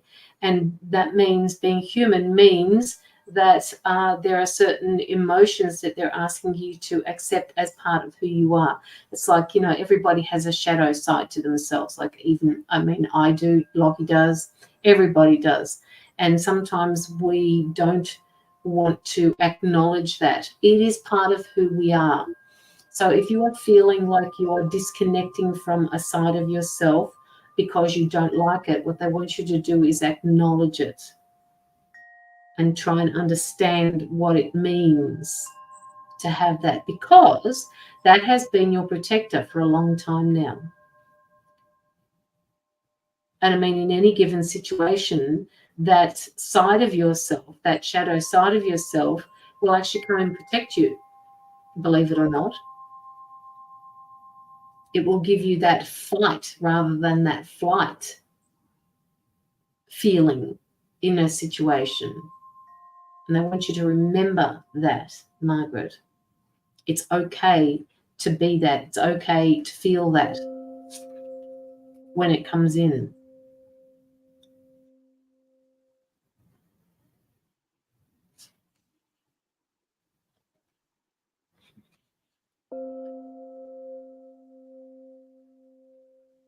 Do you have anything for her, Locky? Yeah, there's a fair bit. There's a fair bit. So I pulled the first few things I pulled, which was the cards was inspired, repelled, and abandoned. But when I seen this, I see that like inspired as you are inspired. That's Margaret, is what I want to say. Margaret is inspired. She is dedicated. She's dedicated to help, she's and the more her inspiration opens, the more, I don't know if repelled is the right word, but or repulsed or something. The more things in life stand out that she can't stand. Does that make sense? So the more she wants to help and fix things, the more shit comes through. So it's like, and the more she can see that we've been like abandoned as a society. Does that make sense? So the more that your mind and your heart and everything is expanding, the more you're like, ew, why is this even happening? Why should I have to fix this? This is gross. Like there's some really effed up. So effed up. I'm saying effed up because I'm mad. I get this with you because I understand the fight. I can feel this fight that you're in to like help, and you get really just peed off about like the way things are, the way life is with like the way governments, everything is. And I want to say, there seems with Caroline said something about a whiteboard. When I seen this, I like, or like a vision board, that's it. When she said this, I instantly seen that like writing down is the best thing that you could do at the moment for where like I just feel like I need to write down what I want to do, what is annoying me in life. Does that make sense? I need to write it down. There is so much on my mind and I keep it in my mind in a way. So it's like I'll jump from one thing that I want to fix to another thing that I want to fix to another thing that I want to fix. Does that make sense? So it's like a constant jump between so many different things. So I need to write it down so that way I can steady on the one pinpoint because there's so much that you want to fix. So writing it down and everything like that, pinpoint it from dot to dot, go from, because I feel like you may be some part ADHD too. And when part of ADHD is we go from one subject to another subject to another subject to another subject. And it's just writing that, we need to write that down. We need to write down our thoughts because there's so much of it and there's so much. And you don't want, sometimes we miss things and go back to things because we remember it. So like, it's a lot. I need to write it down. I then also wanted to say, there's also, like my guides are saying, there also needs to be some you time. There needs to be some relaxed time. There needs like, and I have a little bit of homework I kind of want you to do. You don't need to be a writer, just pinpoint and you'd be like, write down simple pinpoints that will make you remember, like jog what you want to write. So I feel like, for an example, you'll want to fix, just say where you, like, I feel like you want to fix the comfort of where you live. Does that make sense? Like your house, like your housing complex, everything like that. You want to fix that comfort, and then you want to fix comfort of like everything else. So like of other situations. So write down the situations on what you want to fix, if that makes sense, and start from order. Like because it's like you want to help, definitely help with housing situations. I can see that you really want to help people live comfortably, is what I want to say. And then I see you want to also, you know, you've told me that I'm pretty sure it was domestic violence and stuff like that. You want to work on them situations. So write it down so you can plan it, just enough to jog your brain. You don't have to write long paragraphs or anything, just pinpoints to jog your memory of what you've thought, if that makes sense. Just so you can go back. With I want the little homework I have for you. I want to, this is, don't want to be bossy, but I want to say I want photo proof. Like I want like I want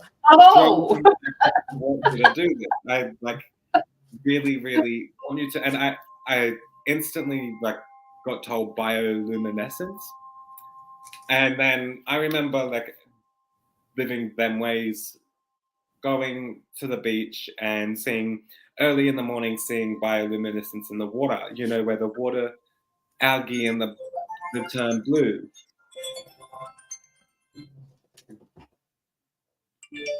So I want to say that I want you to go to like water, definitely. But I was going to say I want you to go to the end of a beach, the quiet spot of a beach. I know there's a few around you, and draw in the sand, or you know, put your feet in the. I really want you to draw in the sand. It sounds like I just want you to draw in the sand, draw a story, draw whatever you want. You know, just draw in the sand and rub it away. I just really want you to go to the beach. I know there's like a break wall type of thing near you too. And I really want you to walk along the break wall and let the water of the break wall crashing along the rocks and whatever splash you. So I want that salt water coming off the rocks just breezing on me at the end of the break wall, you know, and getting that fresh spray of water just like, oh, and it's going to heat up soon. So good time to do it.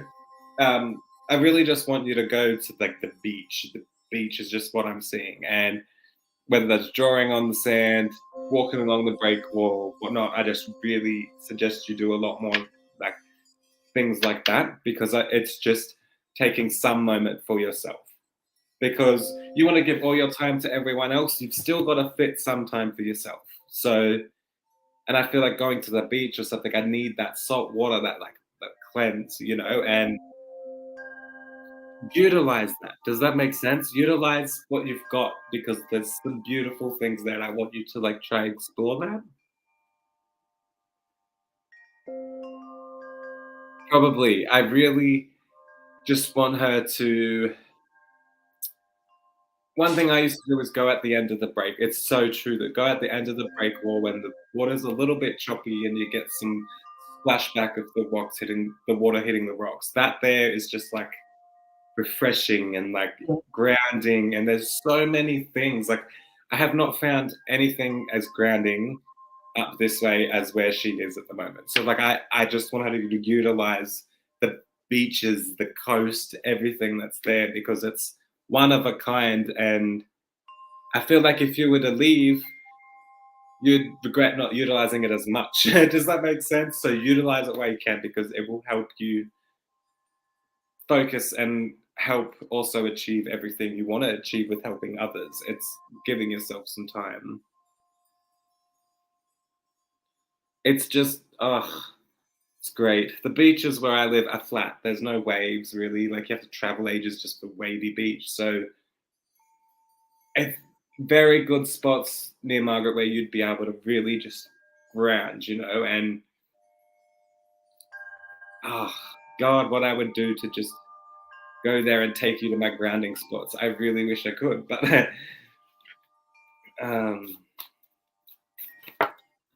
but I want you to know in this reading, it's really saying taking the time and writing down like what you want to fix and solve or your goals and plans and what you want to do, writing that down and taking some time out for yourself will help you get more of a clearer vision on what to do next, taking steps. Does that make sense?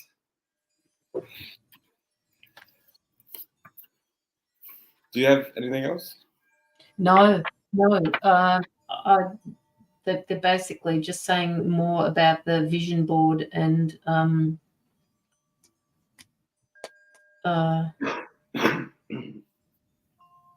this person that she was talking about before about the blame.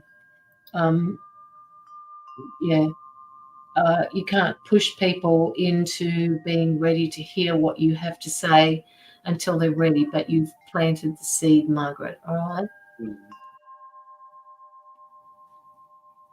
That if honestly, if you can do that, I know it's scary, but like do whatever you can to make yourself feel good because it's gonna boost so much, you know. And God, I just want you to feel like that, you know, like, and so if you can do it, get over your fears and just do it. Like you'll feel so much. You'll feel so good after it. If anybody understands that Margaret about the dentist, I do. Mm-hmm. But do you feel better as well, Caroline, now? I can't allow, because of what I teach people, I can't allow my fear of going and seeing him to stop me from doing what's right for me. I can't do it because not only does it cause more stress, more anxiety for me, but it's just the wrong thing to do for me. So I just simply push through it.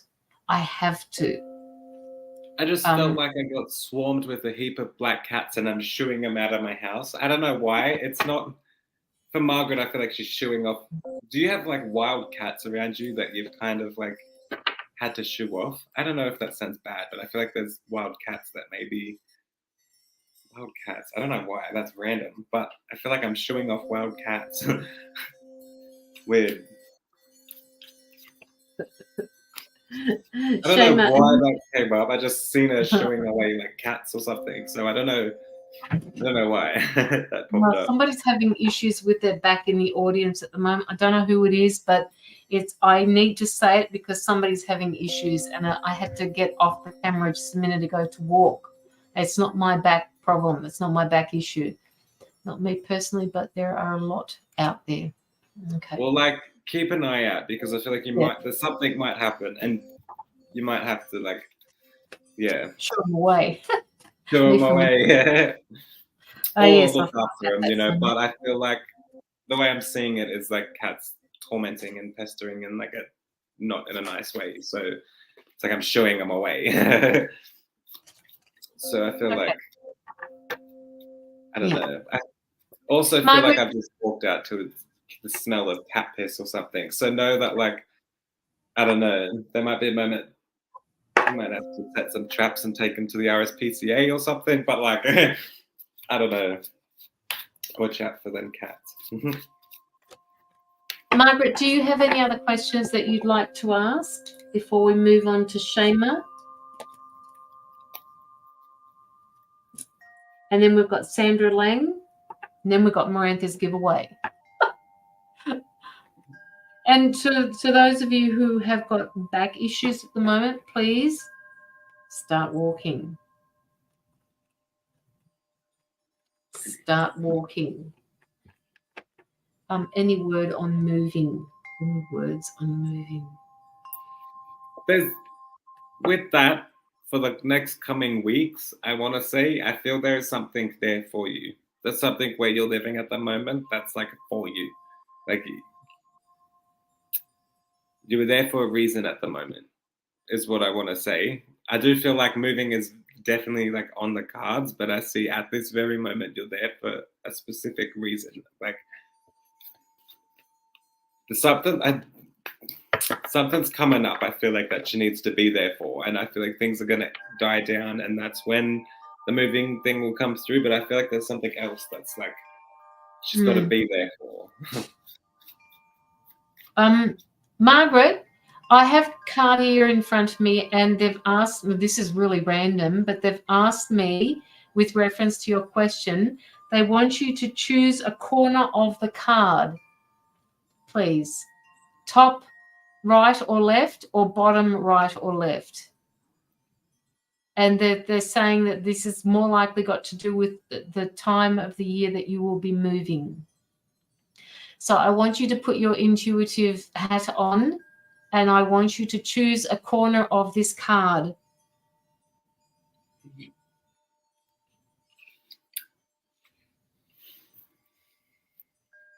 And then we have to figure out what the fuck that means, because I can't tell which corner means what.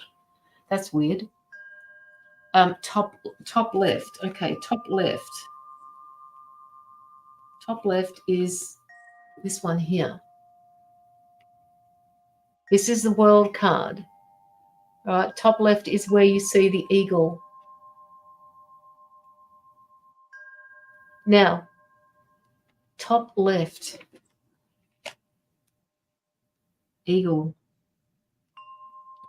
spring. We're in spring now. Are you in spring? You must be in spring at the moment, Margaret. When was the last time you reached out to the Department of Housing? Okay, not this spring. Not this spring. I'm getting the number 8, which is middle of winter, basically. That's August.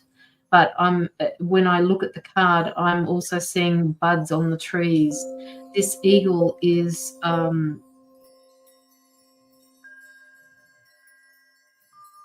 it's weird. Why would they ask me that?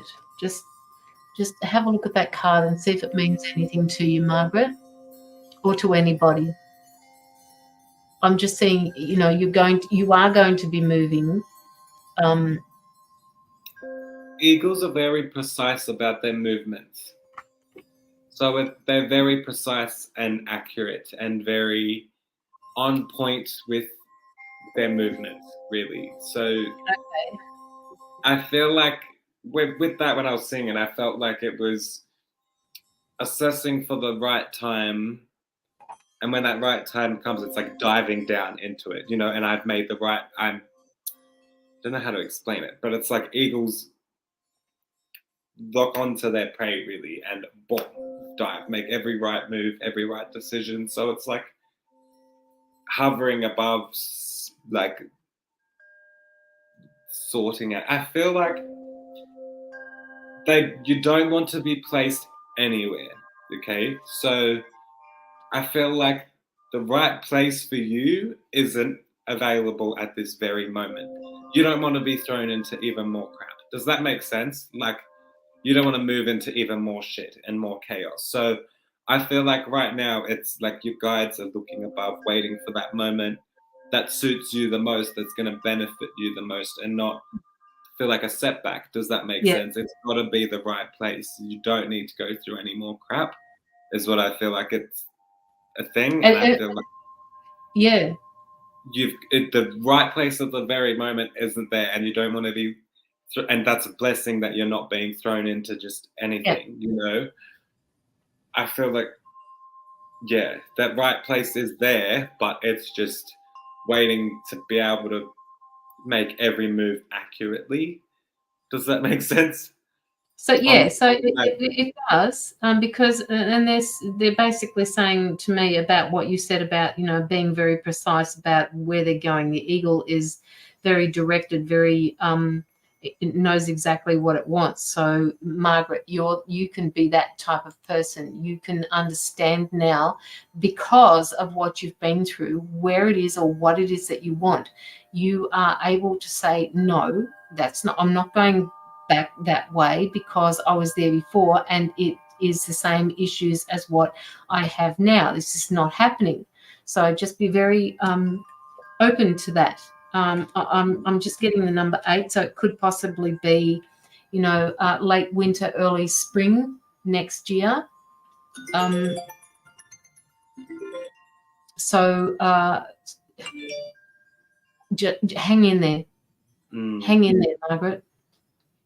And as hard as it is, knowing that, like, try think of it as not being placed into just anywhere while you're waiting. Does that make sense? The waiting is actually a blessing, like, because you don't want to be thrown anywhere, and you need to be in the right place. If you need to, like, there's no if buts or whatever. It's you need to be in the right place, and it may take some time for that to happen, but in the meantime, know that the delay is going to lead to that, if that makes sense. The delay is a blessing in disguise in some way.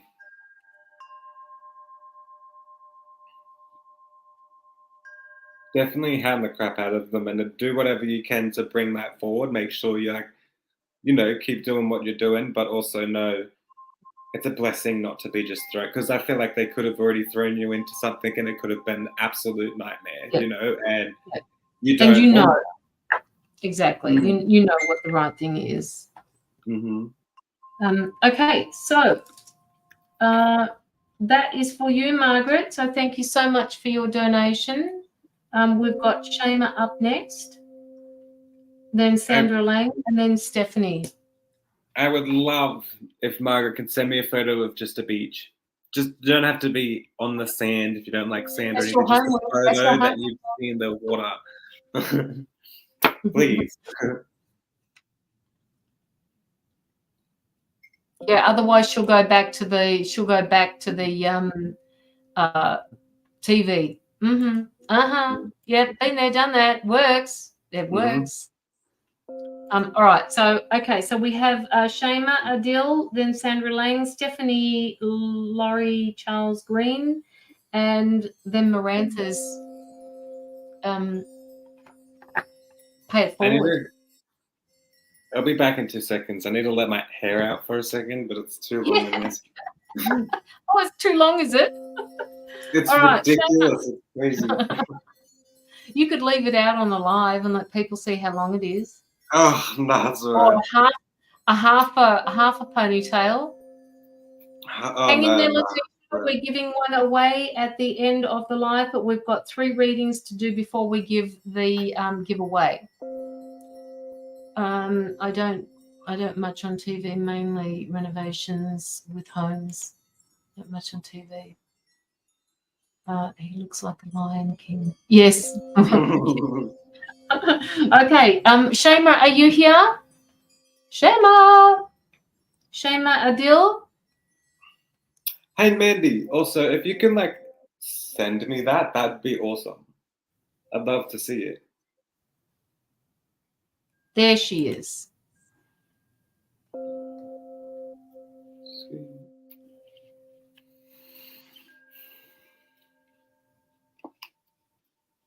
There, that would be interesting, Mandy. Okay, Shema, do you have any questions that you'd like to ask?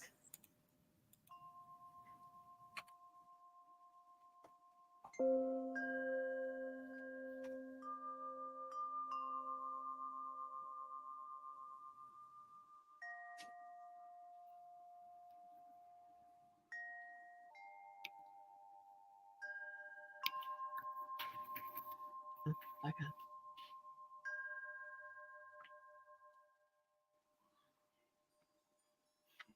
Should see both my sons here.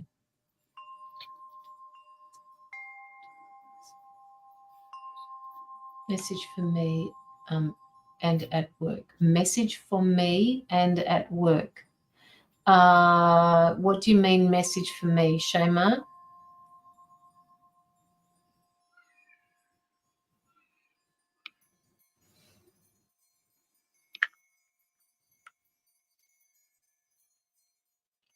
Message for me. Message Shema.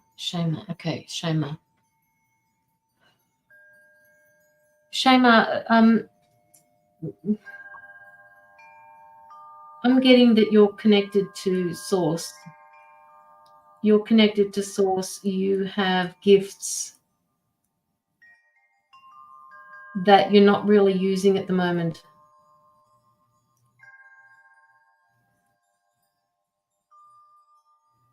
And that you're wanting some sort of clarification about your movements forward, not so much what is going to happen for you, but you just want clarity. So just let me know whether this is something that is resonating with you.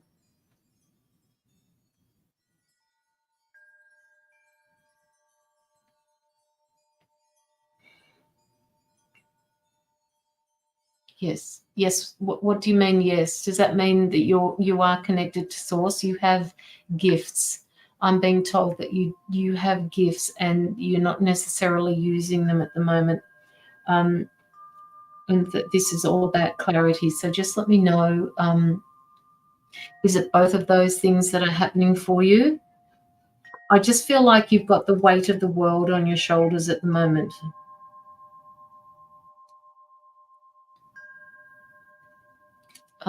Need clarification on going forward. That's true. Okay, so I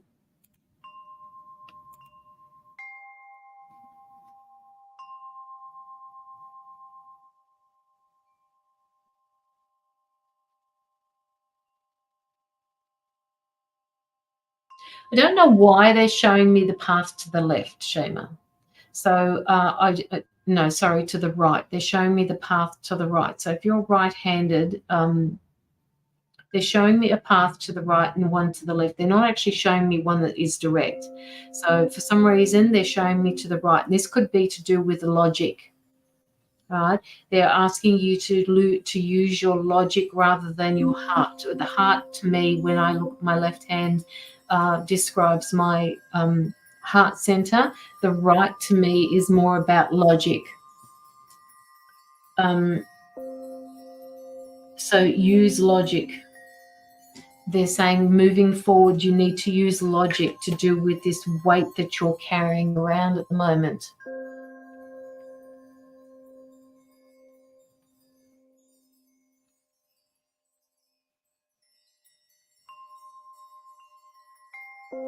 You usually tend to go with your heart, and they're saying that at the moment it's something that you need to also learn how to do, is to go with your mind at the moment.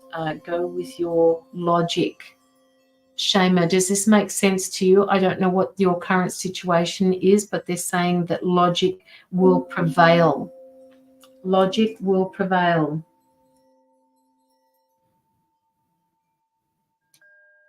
This must have to do with a physical situation for you, not to do that is heart-centered. Maybe it's to do with your job. Jobs are usually not heart-centered. So they're asking you to use the power of reason.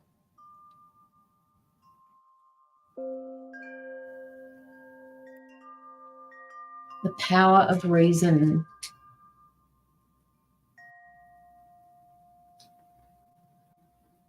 The clarification will come with the power of your reasoning, Shema. You'll be able to take action. All right, so I've got these 3 cards in front of me, one of which was the 10 of Wands, which tells me that you're carrying, a lot on your shoulders at the moment. And then they're asking you to use the power of reason and put something into action here for yourself, using the Ace of Swords. So something needs to be actioned for you, but it has to stand in front of your intuition at the moment. And yes, your intuition needs to be used, but the power of logic needs to come before your feelings do. So just let me know if this is making sense to you, Shema.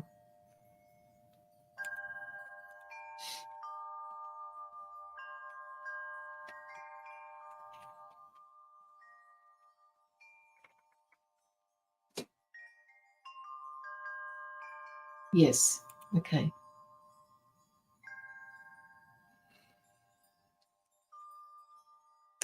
Okay, so if this has got to do with you moving jobs, Adil, as Shema, I'm getting that you will more likely move on from a job that you've got at the moment. Because I get the 8 of Cups.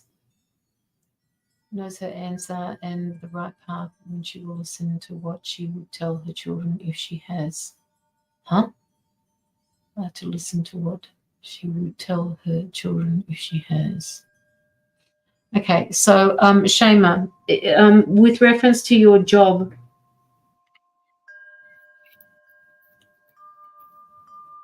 I'm getting that you will more likely move away from the job that you've got at the moment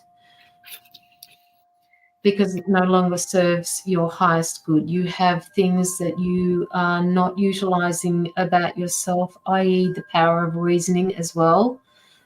So they're asking you to use that with your job because you are very smart. You are very connected. You are very street savvy, they're saying. So, pardon me, they want you to start using that. Shema. Oh, sorry. Very I can hear myself. Hang on.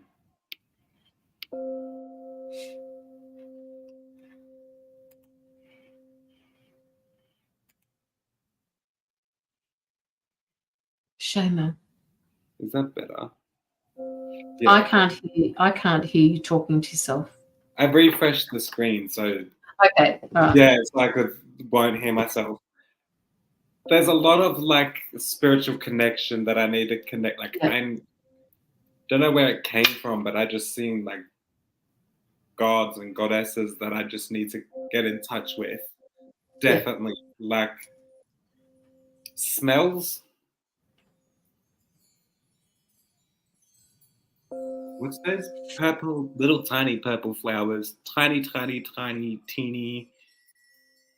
This little tiny little flower. Not even lavender. It's littler than that. Weird little flower. I don't know how to explain it, but I feel like there's something to do with the oils and the smell and the scent. I don't know.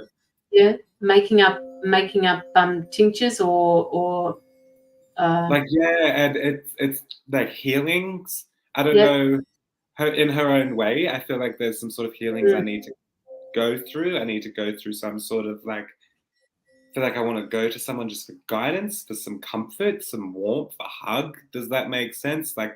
Of this blue bellflower. It's like that little tiny, little snap flowers. I forget what they call them. Snap. I don't know. But they're little tiny flowers that I keep seeing. But I need to connect to that to heal. Sorry, I don't know. Yes, big time. What do you mean, yes, big time? What are you referring to, Shema? It came out of really strong because she is connected strongly, but I feel hasn't felt this hug that I feel I need to hug. From snap. No, step two. No. Shema, I need guidance. On Shema, what do you need guidance on? Just also, can you please let me know about your job? Is it that you're wanting to shift from your job? Because I am seeing that you are going to be walking away from something, and it could possibly be the job that you were talking about before. And yes, she needs a hug. Hug, hug, hug. Are you like away from home, or like are you somewhat disconnected from, like, do you feel disconnected from home? Because that's, I was promised to be promoted. Okay. You were promised to be promoted. Okay. All right. Okay. Sorry to cut you off, Locky. I just needed to some sort of clarification on that. You were promised to be promoted, but are you telling me that they've taken that promise back now, or is that promise still holding? Because I am seeing you walking away from a current job. But it didn't happen, although having the responsibility. Okay, so you've got too much. Okay, all right. Okay, so what you've taken on, you need to talk to somebody, and this is where this communication comes in. Adil, Shema, this is where the no, they keep promising. This is where the communication needs to come in. If you've taken on this role without the finances or the income or the appropriate money that goes along with that, they're taking advantage of you. So something needs to shift. Maybe you could go to your immediate boss and just talk to them about that, because something needs to change. You can't be put into a position and not be recompensed with the right money.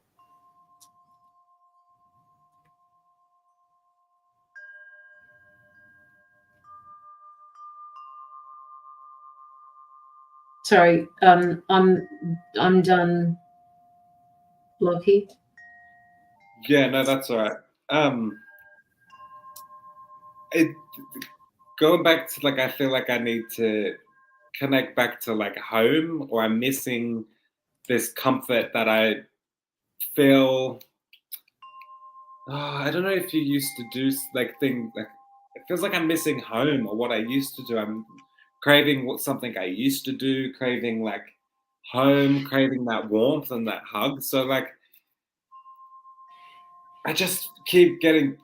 I need to connect with just someone that can spiritually heal me. Like, I need a full blown healing in your own way. Like, I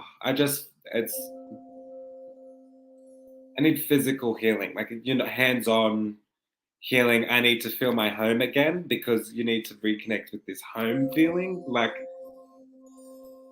and I do feel, for you, I feel like there is something that you feel you're missing out on, so to say. And I do want to say, okay, there's a lot going on, but I want to say you're going to be moving forward from where you are now.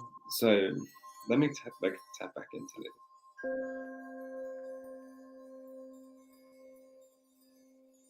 this. It's like her situation's going to be flipping like a mirror. Like, I see it completely flipping. This one's feels too much. Yeah. So I want to say there's something that's like gonna happen, that's making a change, where like you're gonna just be like at ease, relaxed. Like, right now I just see like you're under a lot of pressure. I feel like I'm being squished. Like, I can't even think. Like, it's just, I feel like I'm overwhelmed, overstimulated, everything. And I need that warm, comforting hug, that hug you get from your mum, that type of warm hug. I need that. And I feel like I just want to say, I feel like you're going to move from where you are now. I do feel there is some sort of move from where you are now. I don't feel like you feel at home where you are. Is that something you're feeling? Like, you don't feel like you belong with your current situations, really? Is that the best way to say it? Like, our current situations don't belong to you, is what it feels like. And I want to say that, like, things are going to change, and you're going to be living like a whole new different life. The end of the year is putting things together in place, boundaries. It's going to be a little bit chaotic until the start of the year, and that's when you'll see the growth that you are doing. But transition, it's chaotic. I can't get the pressure off my shoulders. I can't. That was the first card that I picked up. That's the pressure that she's under. Yeah, it's making it hard for her. With this at home. You see that? Yeah, that's it. And like when you're at home, you can relax. You can let your shoulders down. You can, put your feet up on the chair. Who cares? Like you're at home. So yeah, it just feels like I need that hug. And I need to connect with things that make me feel like I'm at home. So if you are able to, in the times you have spare, go do things that make you feel at home, it's going to make the pressure of everything else feel a little bit at ease, which is then also going to make you have a clearer vision on how to move forward. Does that make sense? I feel like I'm rambling on, but no, you're not. You're not. It's like, yeah,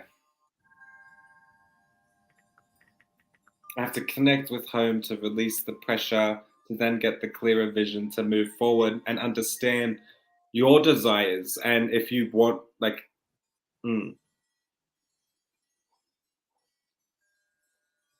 you come first is what I really want to say. Yep. You come first. And if you're not happy at your workplace, you are more than welcome to, it's your life change. If you are not happy there, you can make a change, and don't stay there for other people's reasons. You need to leave for your own happiness is what I want to say. You need to be open and very clear about what it is that you want, Shema, okay, and what it is that they're taking advantage of. They need to understand where you're coming from, and if this position is one that you want to keep, then keep it. But by all means, you need to speak up and you need to show them that you are capable, under pressure, of speaking your mind.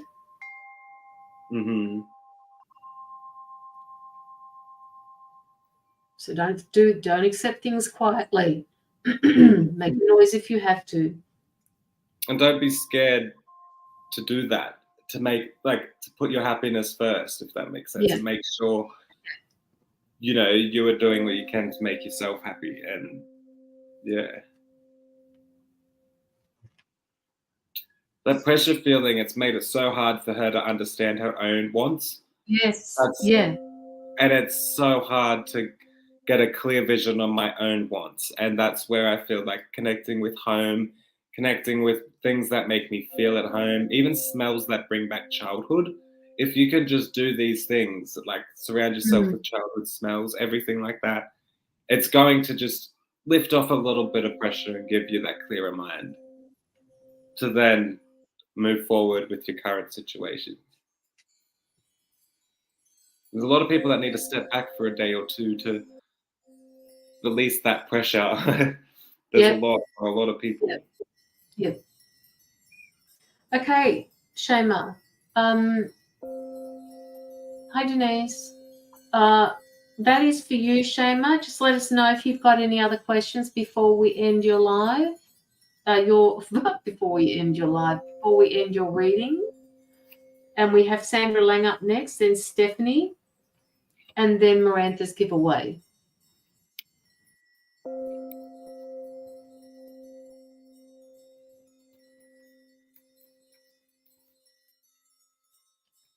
All okay, thank you. All right, so just remember to do you, Shema, all right? There is an awful lot of stress that you're carrying around at the moment, and they don't want you to forget about your spirituality, the fact that you are connected. But so far as your job is concerned, they're asking you to use your skills in your mind, okay? Because you're good at doing that in your job. Letitia, just hang around. The giveaway is coming up after Stephanie's reading, so you have a chance at winning it. Okay, so Sandra Lang. I might let you take the lead on this one, Locky. Yeah.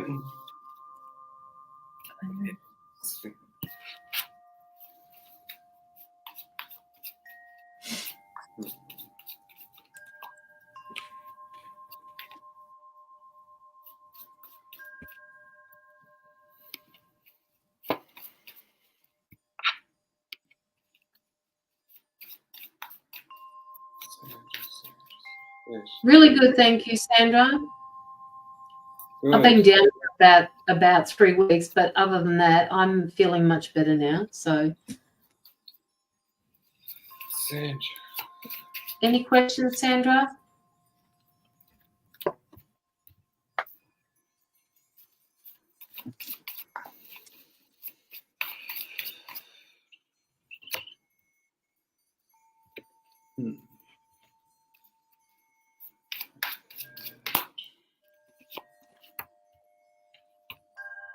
Try and figure out how to word that. It's like she's faced with a situation right now, but she doesn't realize what the outcome truly is going to be, but it's in a positive way. So I don't know how to word that. It's so things are going to play out. Within the next few weeks, things are going to happen that you kind of don't expect to happen. Things aren't going to play out the way you kind of think, but it's going to be for the better. There's some sort of,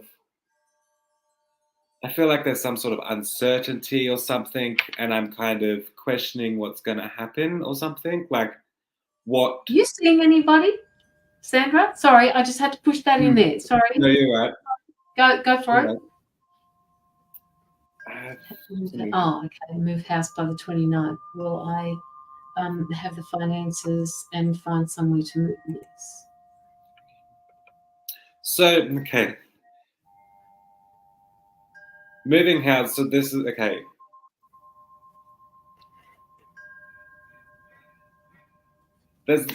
Things are going to play out completely different to what you currently feel they're going to play out to be, is what I want to say.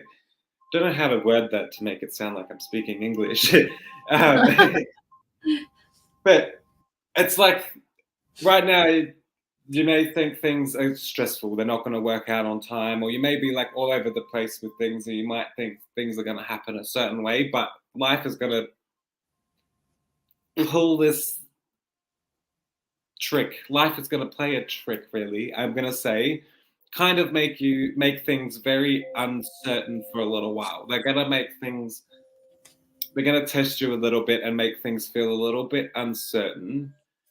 But then at the very last minute, change dramatically for something you never even thought would happen, but for the better. So with moving, I feel like you may have that stress, like, oh, the date's getting closer and closer and closer, and you may be worried, but then boom, something will happen and you're going to end up like completely more than fine, and even like happier than you thought you would have ended up being. So this move is going to be to a place way more comfortable than where you're at, believe it or not, is what I'm going to say. Is like, I feel like there is a lot more life that you're going to be living with this move, and it's actually such a blessing. So it's like, you're going to get to this new house and think, holy this is beautiful. You know what I mean? Like, I feel like you're going to get more than what you expect. Miracle. Like,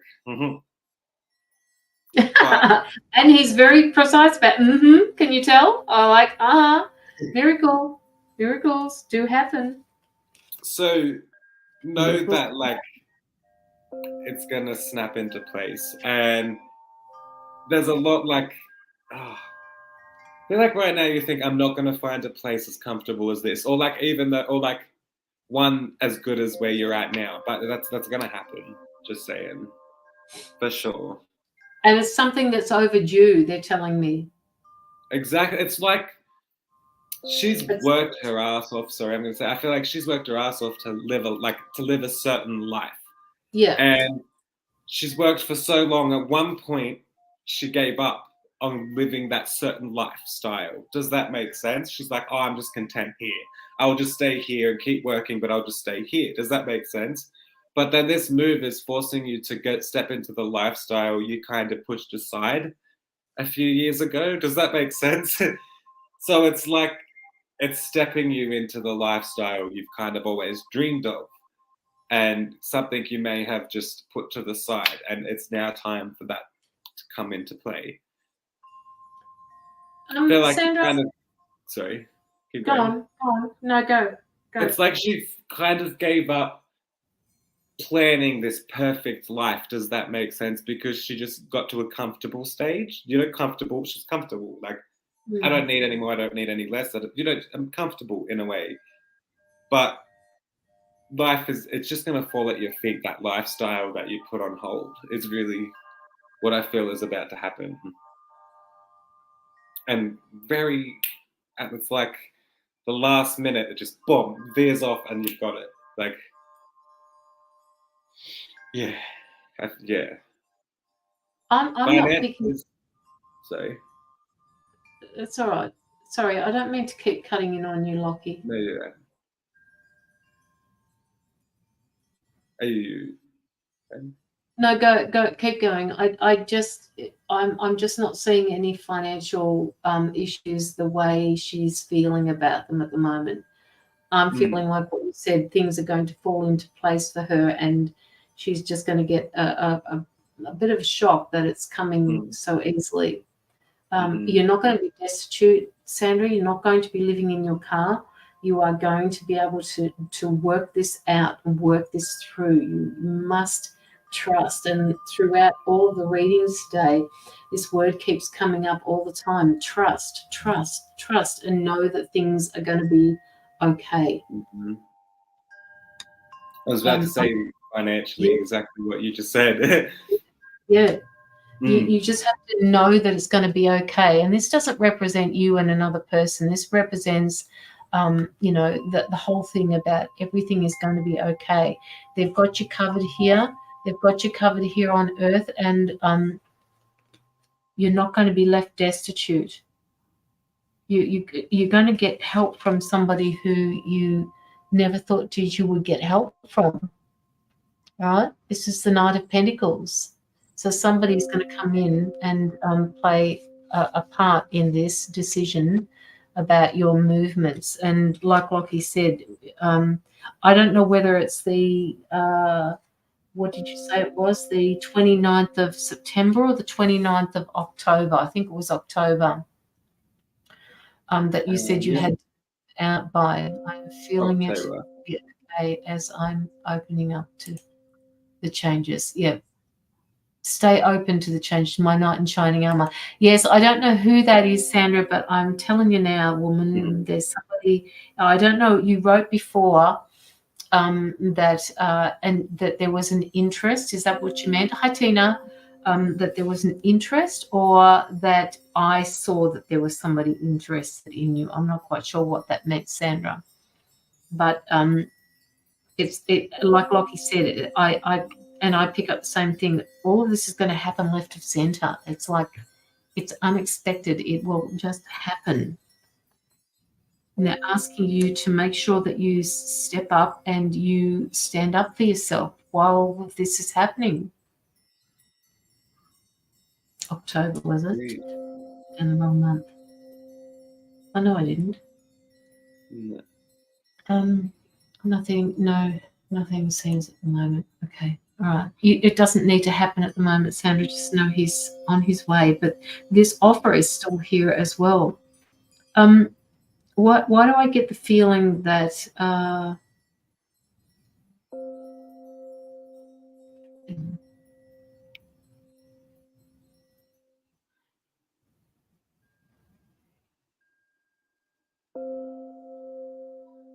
lots of help, lots of understanding, lots of help from an area or from a person that you did not expect it to come from?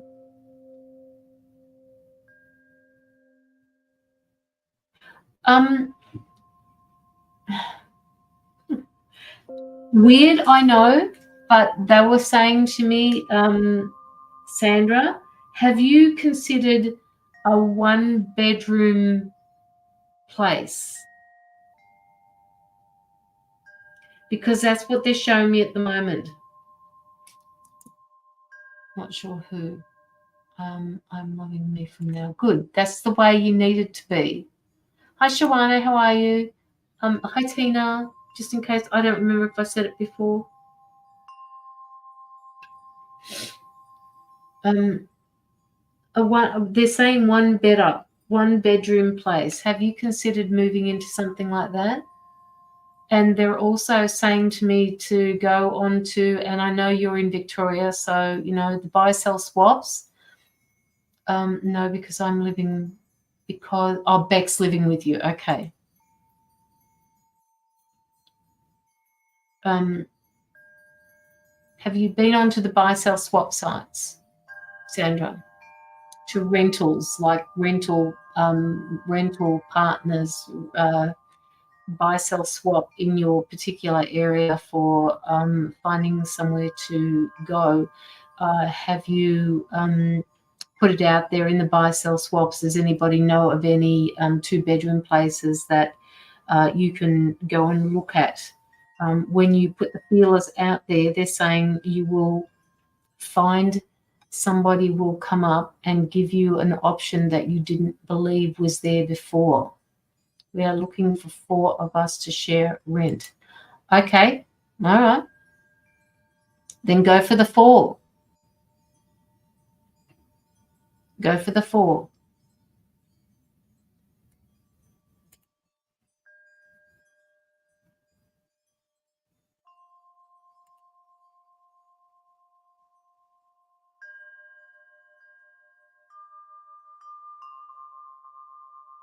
Sorry, quickly. No, yeah. Sandra, I was gonna say, I feel there's a house that's gonna be actually beautiful for Sandra. I actually feel it's going to be a lot more fitting. There's 4 of you to share rent, so I genuinely feel like between you are gonna work out something that's so actually dreamy. Like, I actually feel it's gonna be a lot more luxurious, That's and it. like a Yeah. lot more newer. I actually feel it's going to be pretty new feeling, and I feel like it's going to be like modern and very, very nice. But one thing I want to say is you may have to look at just a little bit of the outskirts of where you're looking, just a little bit. I feel like just a little bit outside of the outskirts of where you're looking, there may be something there that is 100% worth it. So look as far as you can, even if it's somewhere far you think, nah, bugger it, like, you know, find something, like, it's gonna look just a little bit outside your ranges that you're looking at now. That shouldn't be an issue for you, Sandra. It shouldn't be an issue for anybody nowadays. I don't believe that having animals is something that they can knock you back on. I'm not too sure where Sandra's from, but they can't actually, they have to give her a valid reason why, Victoria. which would most likely be no backyard for a big dog or something. Like, they can't actually deny you simply because you have pets. Yeah. A lot of people don't even mention that they have pets unless they're specifically asked. Yeah, I'll be back soon. All right. Hi, Sue. How are you? Sue says hello, Locky. Okay, so Sandra, that is all the details that they're giving me at the moment. They did. My guys are just saying to you, look, you know, so with you looking at this 4-bedroom place that you are wanting to go into with other people, I don't know if they're friends of yours or whether you have talked completely about the rules of the household when you move in with these other people. But it's really important that you make sure that everybody understands what the other person needs to do in the house. Because moving with people that are friends or that you have an attachment to is sometimes very hard, unless you can speak freely and understand each other. It will work out well for all of us. Will it work out well for all of us? Okay, let's ask the pendulum. Sandra Lang would like to know. Things are going to work out with the movement to a new place for company.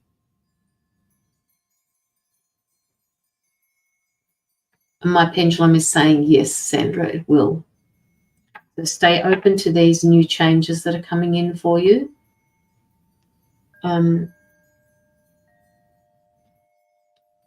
But make sure that everybody understands.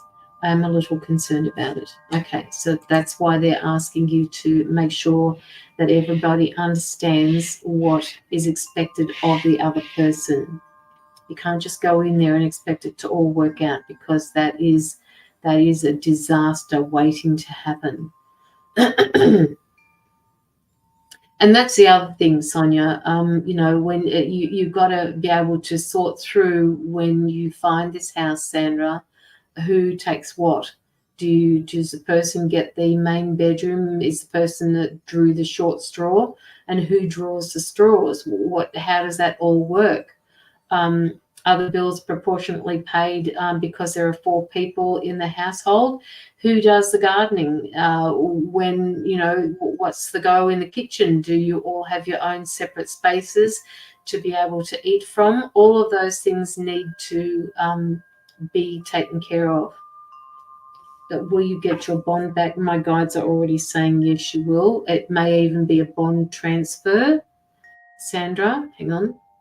Will Sandra Lang get her bond back from where she is living at the moment?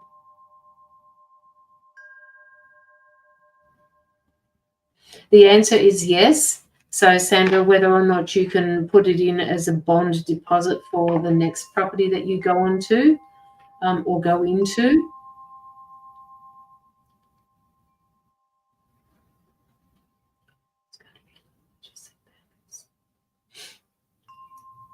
Yes, and they're the boundaries that I'm talking about, Sandra. So, no, I haven't. I have already said we need to sit and chat and work out most of it. Yeah, but don't leave it too long, Sandra, all right? You've got until near the end of October to sort this out, and it needs to be written down somewhere so that people remember. It's almost like having a committee meeting about it, a household meeting. You have to have what others call a family meeting, that type of thing. 3 of us are already living together now. Okay. All right. So just make sure that everything is understood. I was going to say, are they all living together? Like, the hardest part about finding a house with everyone is them having to do their part as well, and communication and like everything like that. But what, Caroline, I've missed what you said, but when I heard what you said about it, they need a family type of chat, like an intervention almost, not an intervention, like a get together, a workout. They need to work together. Yeah. And I mean, Sandra, if you had the main bedroom this time, does that mean that you get relegated to the back room? What does that mean for people? And, if it is that you're relegated to the back room, are you happy with that? So remember, this is all about you moving forward, but please don't leave it too long. That's what my guides are saying to you. Don't move it too long. I get the 6 of Wands being given to you at the moment, Sandra, so that tells me that things are going to work out for you, but you must. And I had the Queen of Swords before. You must speak up for yourself. All right? I just read... Yes, Sonia. Yes, people have done that. Absolutely. Yeah. With the will I get my bond back question, I really got the feeling that there may be some things that you might want taken out of the bond. Like, there might be small repairs that you might be, I'll just take that out of the bond. Might be a couple little bit taken out of the bond, but I feel like you're going to get some of your bond back. But I just feel like there may be those few little things that like they can fix that you might not be able to, that they can just take out of where she is now? Yeah. Like, I feel like there may be some things that they'd be like, she might not be able to, like, there might be some maintenance or something that she might not be able to tend to before she moves. So she'll be like, can you just take it out of the bond? Or there's an agreement where they might take a little bit out just to sort the bits that she can't quite sort. But I do feel like other than that, it's not going to be anything that's, you know, I feel like you're going to get something back. And yes, it needs to be a written agreement, Sandra. Absolutely a written agreement. And everybody's name needs to be on the lease. All right, that's what it's all about. Here in Victoria, if your name is not on the lease, you're basically not responsible for anything. So make sure that everybody is aware that their name will be on the lease, including your daughter, Sandra. Okay? I do believe Sandra will get most of it back. I do believe that, yeah. Yeah, I'm pretty sure she'll get it back as well. And even if she gets it back and then pays for anything that needs to happen out of that. Yeah.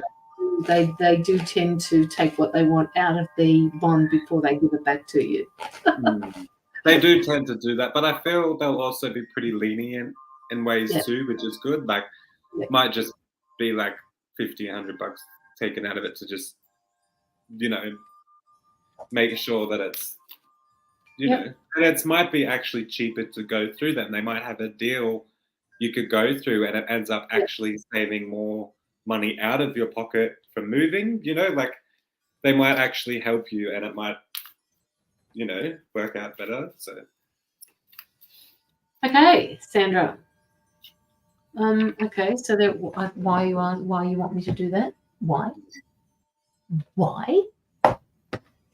Okay, you're asking me to draw you a card, Sandra. So I'm going to draw you a card from the Power to Surrender deck. I'm here for nearly 6. That's a long time, Sandra. That's a long time. That's why I also feel it will be a very smooth transition. Like, I do feel like you've been a good tenant. There's been a good history. Like, I do feel it's good, all good there. Like, I feel like they will help you out. They're not going to bugger you around, I don't feel.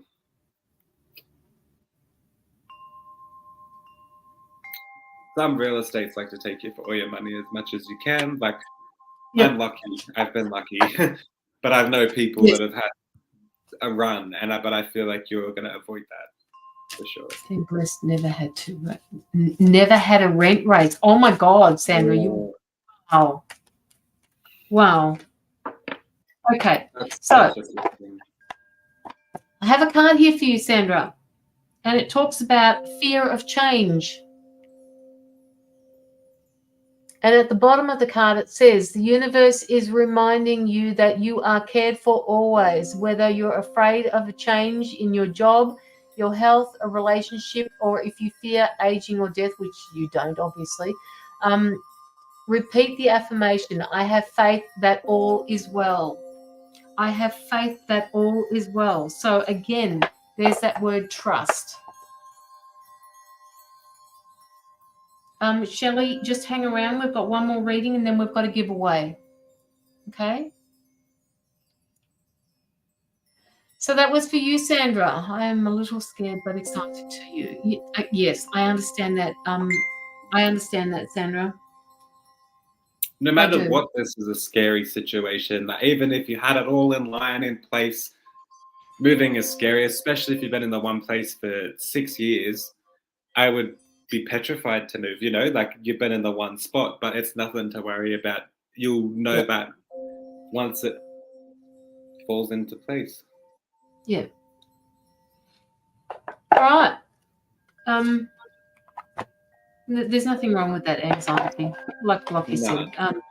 You are anxious because you're human. All right.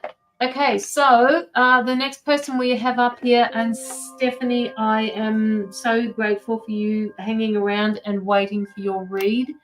Stephanie Laurie Charles Green, are you here? Any time for my reading. Any time for my reading. And Ida, I haven't received any donations from you. Here she is here. Just had a massive dyslexic moment again. It's when the comments move a little bit too quick. I can't.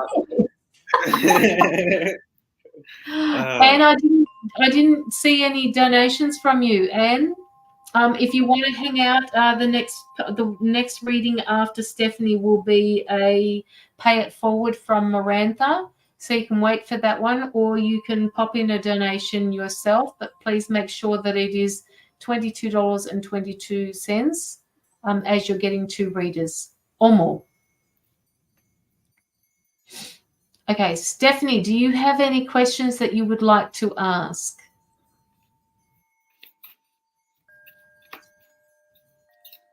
Thanks, Tina. It's good to be on. It's good. It's good. Do you know how long it's been, guys, since we were talking about this the other day, Locky and I? How long it's been since the two of us have jumped on a live together? I haven't done a live like since we've done one together. Yeah, that's what I mean. yeah, like, yeah. I need to get back into it so that way I can like do what I know I have to. You know. Not specifically whatever I need. What are you contemplating, Stephanie? I did the tongue thing that I do when I'm contemplating just then to that. I do that like clicking with my tongue when I contemplate. So that's. Oh, really? Okay. Yeah, so you know, you think like. What are you contemplating? You're contemplating some sort of change that's happening. That's what I'm being told. You just said the word as soon as it came in my head, change. Like it just, as soon as it is something. You don't make this shit up, guys. Does Locky have a song for me? Just give us a minute. Stephanie, so many things. You're contemplating so many things. Okay, right. Well, that makes that and why I'm picking that you're contemplating a lot of things. It's almost like you're working overtime to try and sort through all of this stuff. And they're not calling it stuff; they're actually calling it shit. So I have to be honest with you about that. It's like I don't know when to put myself to bed. I don't know how I'm going to action any of this moving forward. I don't know which one to do first. It's like when you do renovations on a home, you know, you have to figure out which part of it you need to start first, because if you start something else first, you won't be able to put something else into place.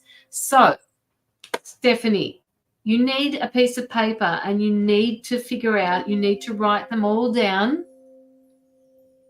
And then get a pencil and start writing out which one takes priority, because at the moment it just feels like it's all swirling around in your head. Yeah, my mind never stops on everything. Renovations of the mind. Yeah. Yes. So they need you to start putting some of this into action, because you're actually procrastinating, and it hurts.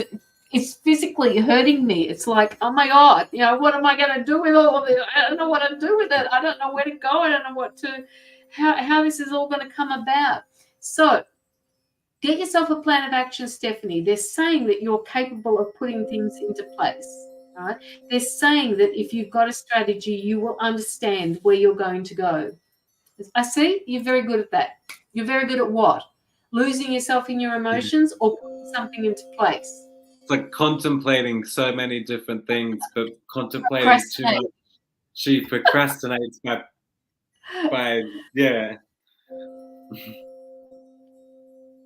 Put something into action. Put something into action, Stephanie. Get a piece of paper, start writing down these ideas. I don't know what area of your life that they're in. It feels like they're all actions. It feels like it's on a physical level.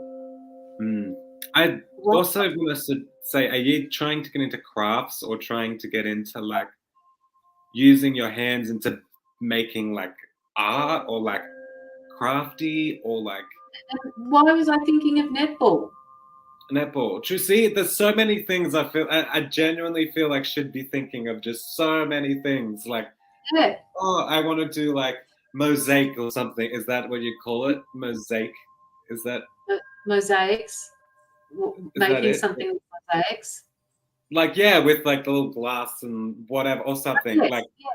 You know, I just feel like she'll think of something like that and think, oh, then I want to do this, or oh, then I want to like paint my room, and then I want to, like, I don't know, there's just so thing many. is, these can be done together. They can be done Mm. harmoniously. You have to just figure out if there are any of them, Stephanie, that are going to impact the others. And if they do, start that first. It's start with what's going to bounce off your other tasks. Like, you know, it's hard to explain, but I can see there's so many places. I just got to figure out where to start so it's easier to, not so messy. I do emotional and spiritual drawing art, and being assessed for autism, ADHD. I'm easily bored and have 20 things at once, and that's fine. I don't like that. I don't like that being assessed as autism or ADHD. But if it allows you to get funding, Stephanie, by all means, go for it. I get easily bored after 20 minutes. I think Locky would as well, and I've never been classed as ADHD or autistic, but you know, I think that applies to a lot of people. So, you know, whether you're autistic or ADHD makes no fucking difference to me. If you do emotional and spirit drawings and you do that art form, Lockie's asking you, I guess, to move into your creative side a little bit more. I don't know why they keep pushing this netball thing. Why? Just let me know if netball means anything to you, Stephanie, apart from the creative thing, you know, emotional and spirit drawings. Did I ask you ages ago, Stephanie, if you could send me these drawings? Was it you that I asked you to do that? I don't play netball. It's not my thing. Okay. Don't know why. Then maybe that message is for somebody else. Yeah, so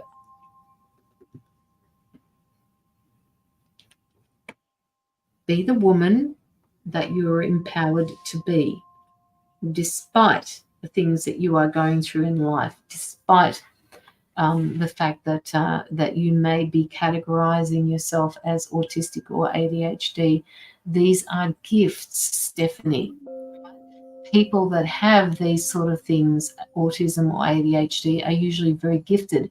And I can tell, you know, you're doing emotional and spirit drawings because of this gift. They are gifts that have been given to you through your autism or your ADHD. It's just more powerful. They're saying it's more powerful.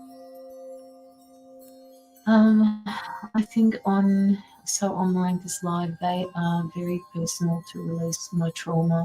Some are my deep, dark and deep.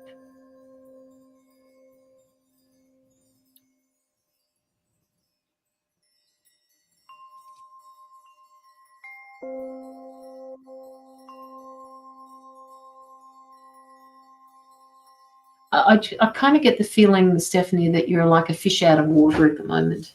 Like I'm struggling to get a breath because it feels really overwhelming, and all I want to do is just dive back into the water so that I can get my breath, so that I can find some peace, so that I don't listen to all the chatter.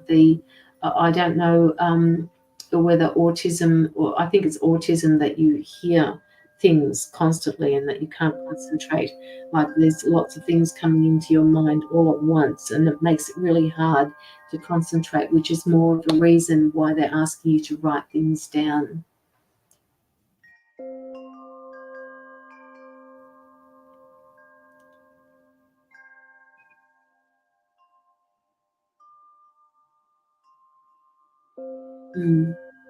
Locky.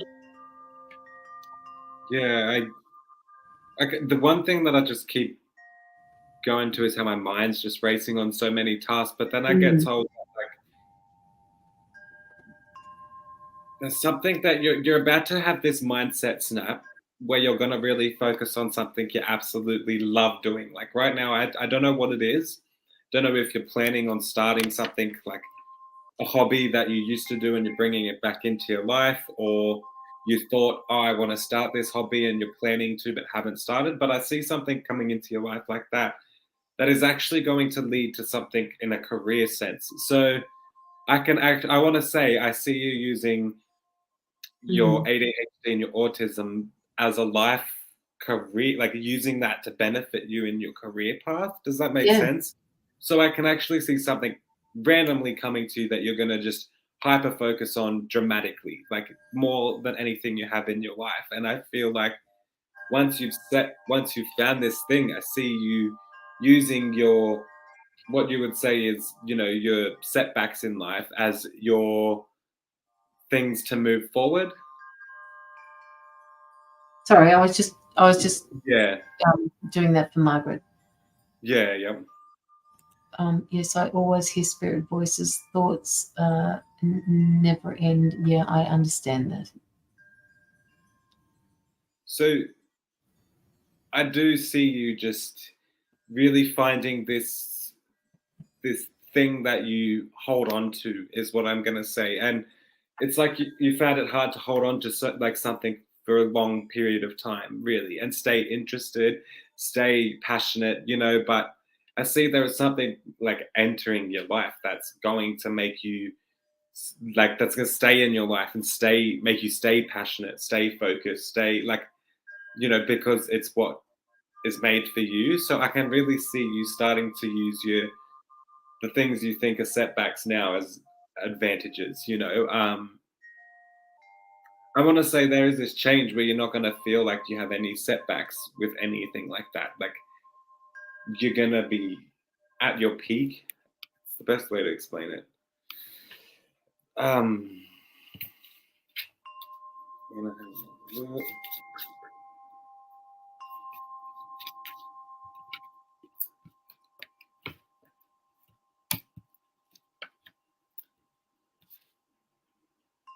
Okay, so I pulled the cards Joyful, Awakening, and Unaware. So this does tell me that your life is actually good. Like, I really do feel there's this turn in your life that you're unaware of now, but it is going to happen very soon. And it's like you're taking a big sharp turn to something like really positive, and like an awakening and a joyfulness. Like, I do see there's this new spark, this new quick turn in life that you're about to go through.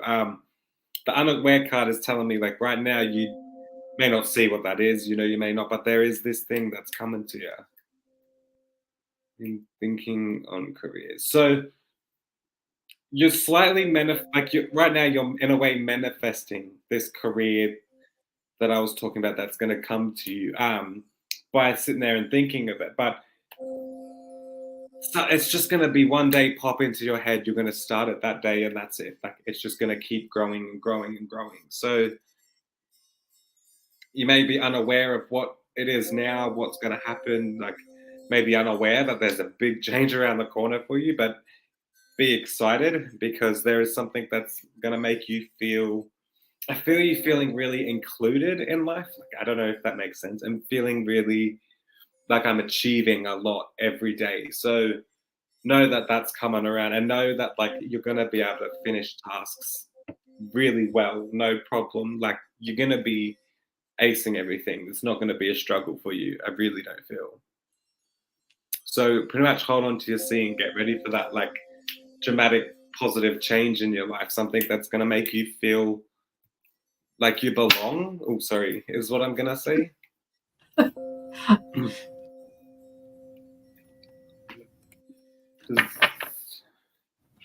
I'm waiting for her to do it now.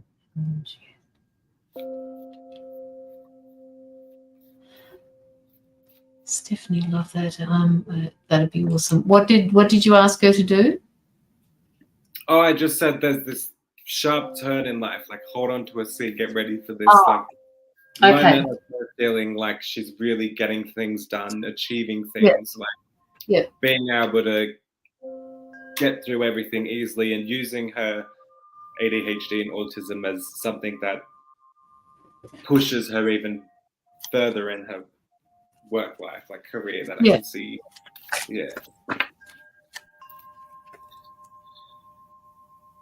So, like, get prepared. It's actually going to be really quick. So don't be scared of quick change. It's going to be very, like, quick.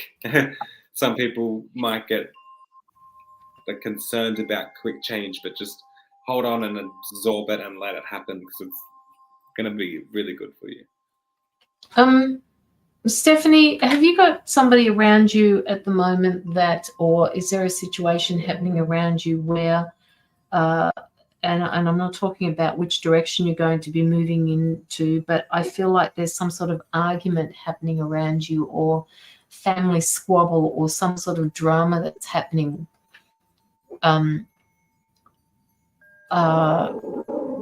They're just asking you to step back from this drama, whatever it is, because you can't make sense of it, and they don't even know what they're arguing about.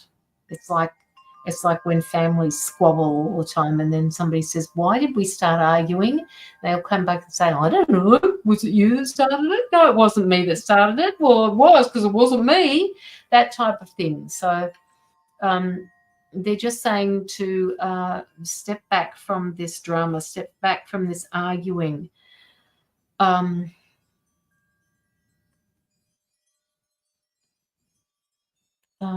Court for my eldest child. Father has never wanted him. Now he is 8 years. Now he does 8 years later. It's baffling to me. Okay. All right. So it feels like some sort of competition, Stephanie. It feels like he is doing this now because your son is older and therefore more manageable. Like he's not like this 4-year-old or this 2-year-old that has tantrums, and he feels that he can have some sort of relationship with him now where he couldn't before. Some people think like this, Stephanie, and think that they can just manufacture this bond that can miraculously happen without putting the work in. It's going to be harder than he believes it's going to be. Because your son has, I don't know why they're saying to me, but it feels like your son feels betrayed by his father. Basically didn't want to do the work. Yeah, that's what I'm picking up. Well, let Stephanie do it. She's good at doing that sort of stuff. You know, it once he gets a little bit older, then I'll have something to do with his life. Well, you know, what about the first informative years that the child goes through? They're not stupid. They understand that their father wasn't there for them, or that a parent wasn't there for them. They're not idiots. So, you know, he's got to understand that there is a certain amount of work that he's going to put in. And yeah, I guess every child has the right to have their father or mother in their lives. But you will be that rock there for him, Stephanie, for him to be able to sort through his emotions. I'm just getting that it's going to be a bit of a rocky road for them, because it feels dishonest. It feels like a betrayal. It feels like manipulation to get something that he wants. Your son is not interested and doesn't want him. He's very strong-willed, and I don't feel the court will listen to son, unfortunately. Well, you might be. I actually do believe that they will take notice of him. I actually, if you can get some sort of psychologist report, Stephanie, 8 years old, if you can get a psychologist to perhaps write a report for you with respect to, you know, what he feels about his dad, that can be presented to the court. Hi, Kirsty, how are you? Sorry. Neither of us want him. Neither of us want him now. Dad is very abusive, but it'll be the judge's choice. Not much I can do. Family courts are awful here. Where are you, Stephanie? What country are you in?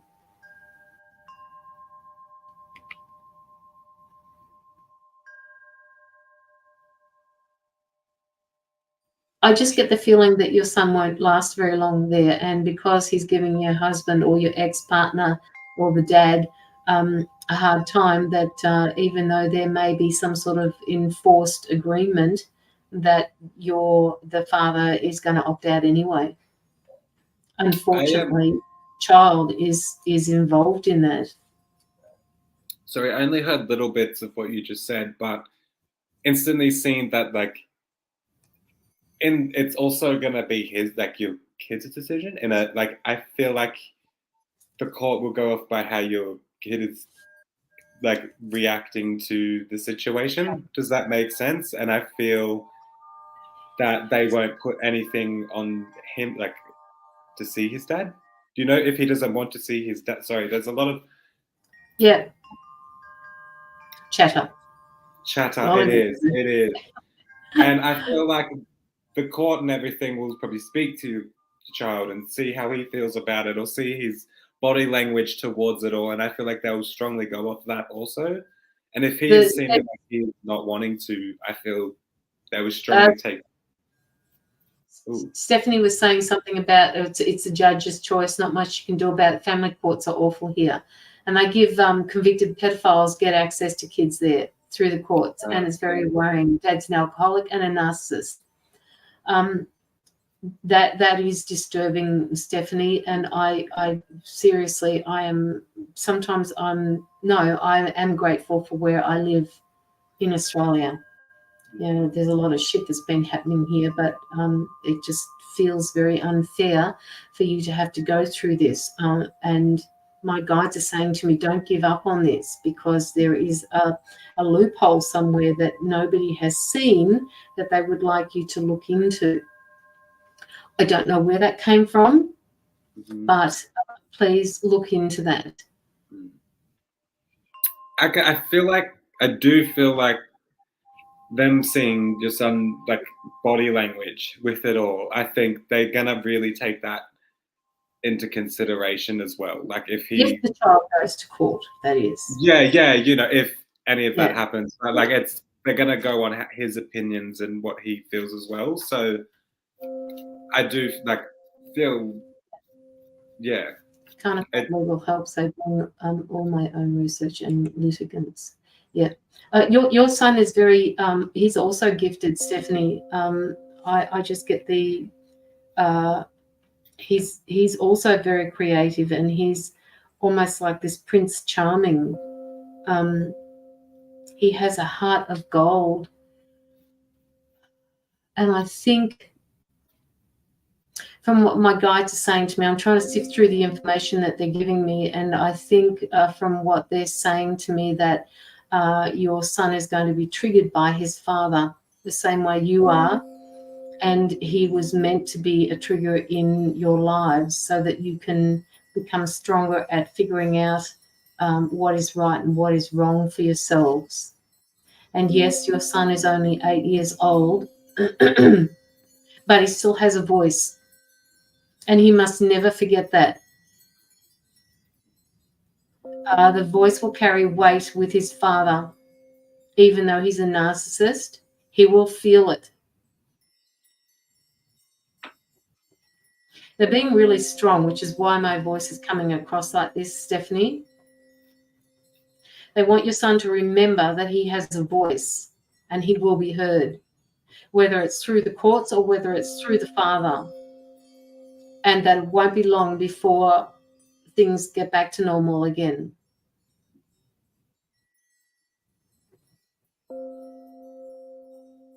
They're just saying, listen to him. Listen to him. The father will end up listening to him, and he won't even know that he's doing it.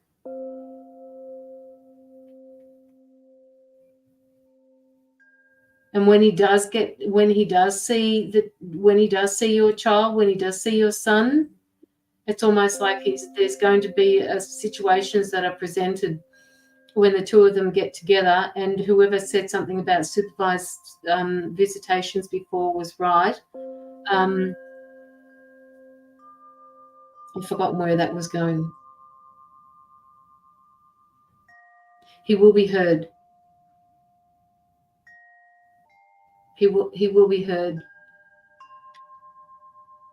No matter how it happens, his voice is going to be very strong in whatever happens, you know, and I do feel he's going to know, he's going to, you know, like his voice is what you said is very strong, and it's going to be heard for sure.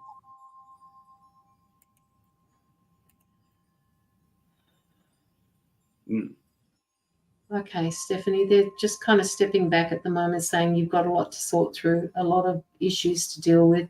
it's all very complicated, and they're just saying to me at the moment that they're acknowledging the amount of pain, the amount of grief, the amount of emotions that you're going through at the moment, and they're actually just standing there in awe of how you're coping with all of this.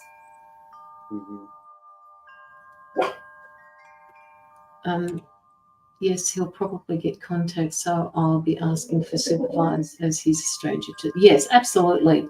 They're not going to just. I don't care which courts say. They're not just going to hand him over to a stranger. That's just not going to happen. And once the supervised visits, and I'm putting my hands up like this because I feel, I feel sad for you. Oh, guys, stop. That the visitations, once their supervised visitations are finished, you'll go back to court, and they will listen to that.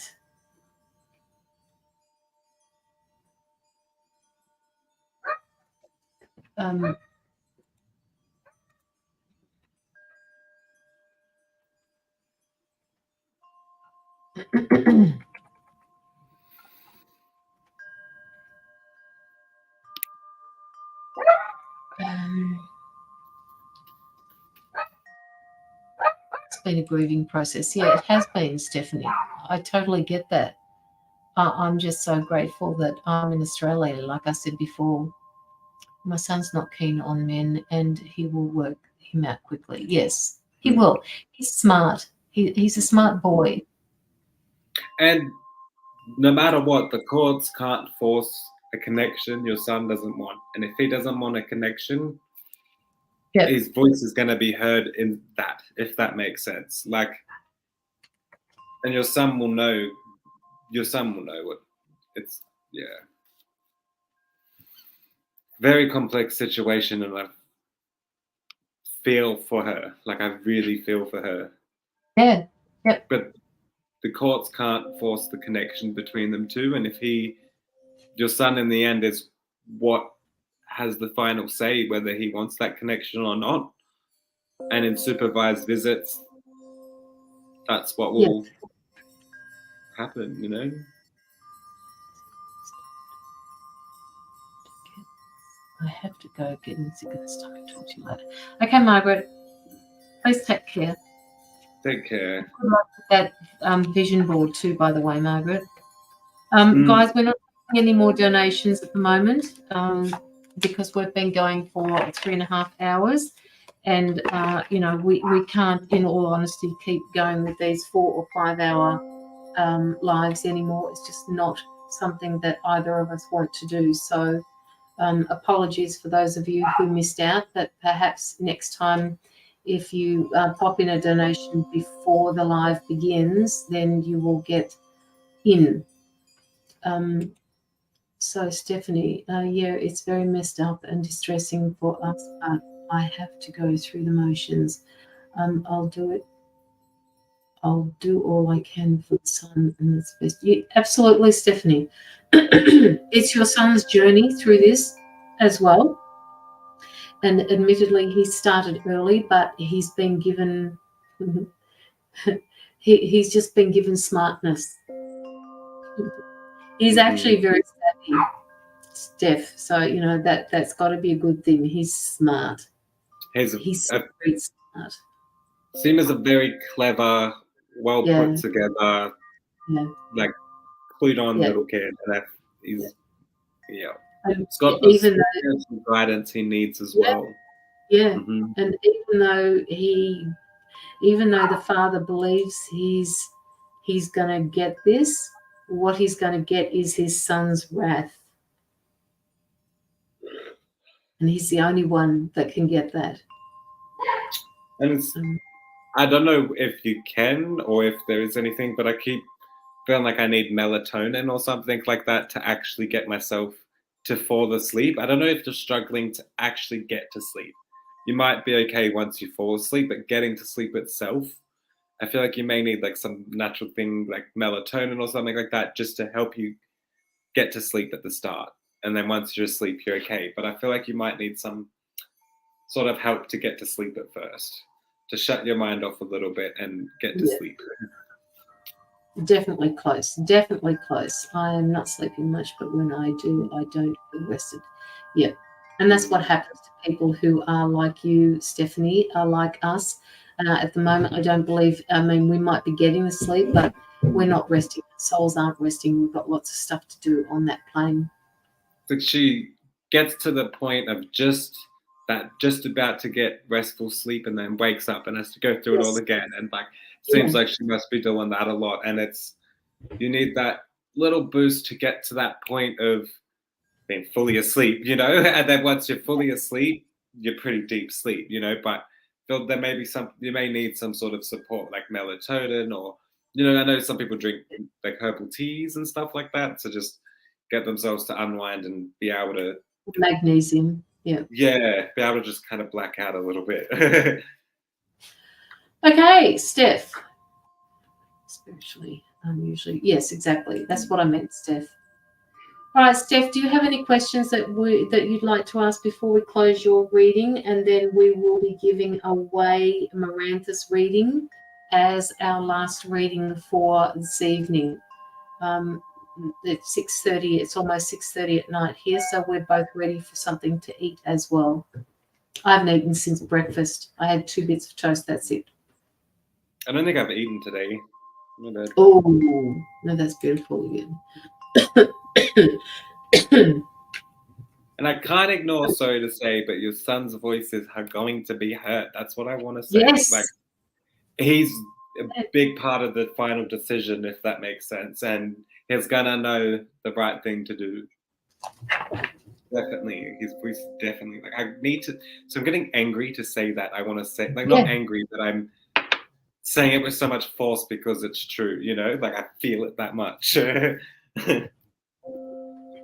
How do you explain that to people when you do readings? You kind of get not aggressive, but you aggressively say the point to get it across firmly. Does that make sense? Like it's not aggressive, but like no, it's not aggressive. It's just being. It's time to get proactive about this instead of reactive. I think, you know, you can tell with my voice, the same thing happens to me, Locky. When I get messages, I feel very protective of the clients that I do readings for. And sometimes it comes through like my guides just stand there indignantly. Like, yes. Like, and they just say, no, this is not the way it's meant to be. Put your ass into gear and do something about it. Like they get really burned. Really, exactly what they want you to know. I have to go. I hope so. The courts better listen. My son is angry. Yeah. And he has a right to be angry, Stephanie. He really does have a right to be angry. You can help him offload that anger somehow too, by the way. Teach him how to ground outside. I know you know how to do that, Stephanie. I don't know how I know that, but you know that. Teach him how to ground. Give him something to hit the ground with. Tell him it's okay. He's not hurting anything. Mother Earth will do anything for him. So just help him out with that, offloading that anger, because there is nothing worse than carrying around that anger that doesn't belong to him, that is being caused by somebody else, and he's only 8 years old. He doesn't know how to regulate this yet. He definitely needs that support on how to release anger. Yes. So what you said, like taking him outside and telling him to bash the hell out of the ground. Absolutely. Just, you know, and just make him feel like it's okay to do that, you know, and definitely. Because if you don't release it now, it's going to come back later. Like it's true. So, and he has a very good guide and support like you to help him release that and get through that. And I feel like he's very similar to, so you can work with him very well to release his emotions because you understand him very well. I was going to say rage room, but I wasn't sure how 8-year-olds go in rage rooms, but that'd be brilliant. Brilliant.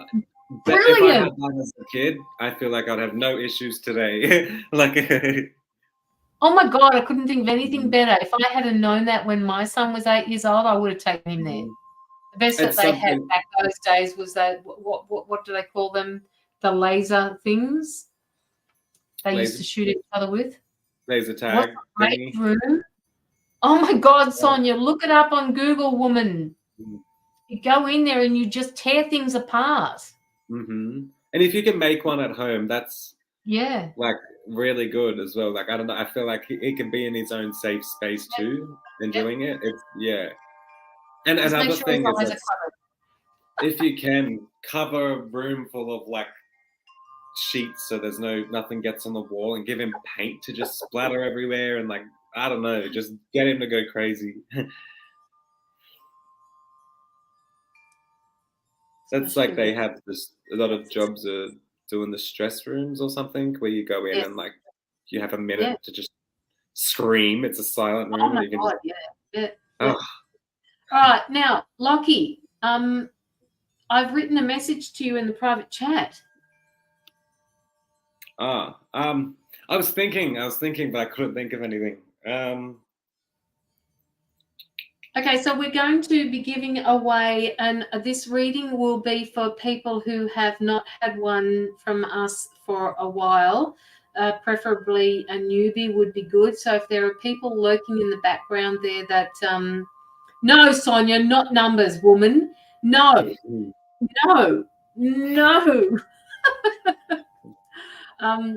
Okay, so if there are anybody hiding in the back there that would like to go into this competition, how are we going to do this?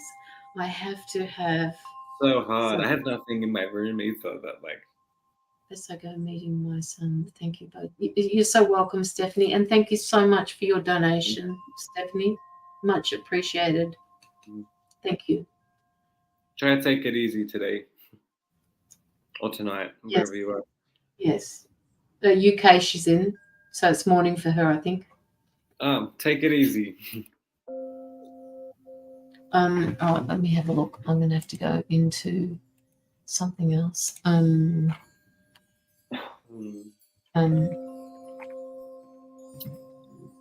really can't think of anything.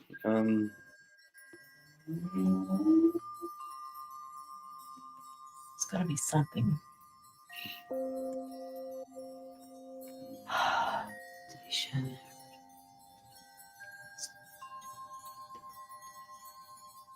Okay, well, hang in there, guys.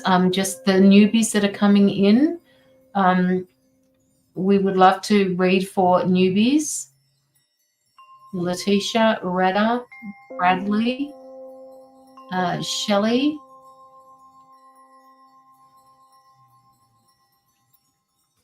Trying to think. Names. Letitia, Retta, Bradley, Shelley. Pick a star. Pick a star. You mean a star sign? Yeah. Star sign.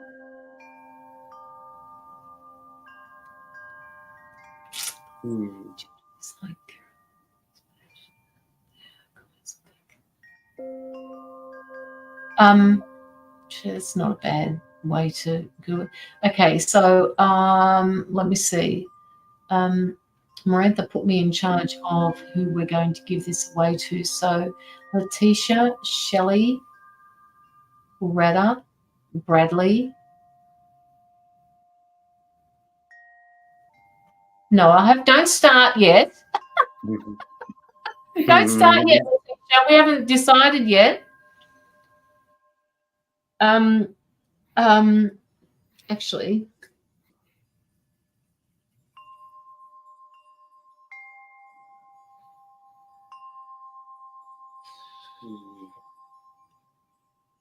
this is outrageous. Why can't I ever think of anything? Okay. All right, hang on a minute.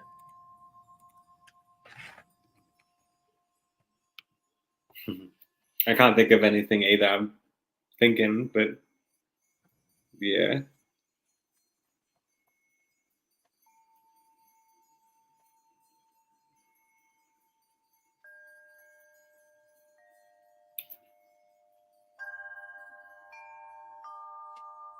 What do you think about that one?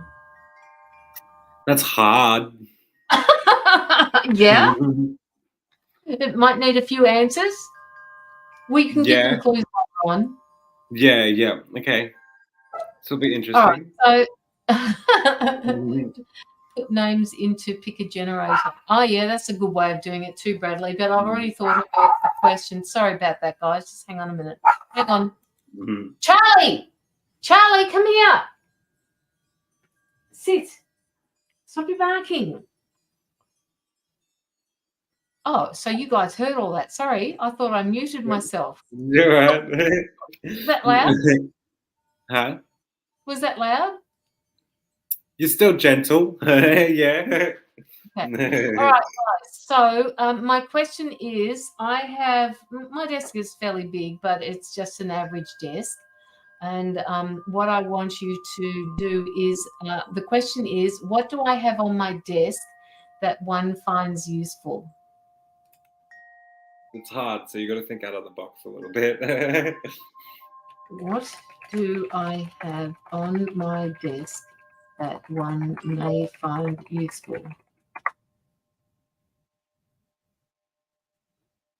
That's the question. So to the people who I mentioned before, please go through and keep.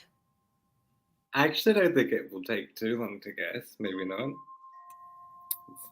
Not pen. Not paper. Wait, not scissors. No, Sonia, you can't play.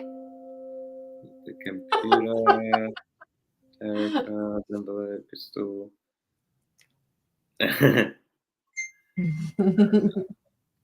No, Sonia, that's not that. Hole puncher, coffee, cards, nut. What do I have on my desk that one may find useful? Wine. I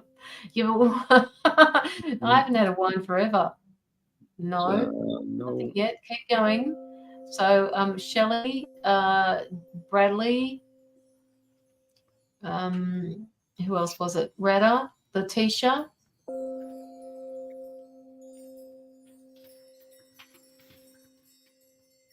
No, I don't have toenail clippers on my desk.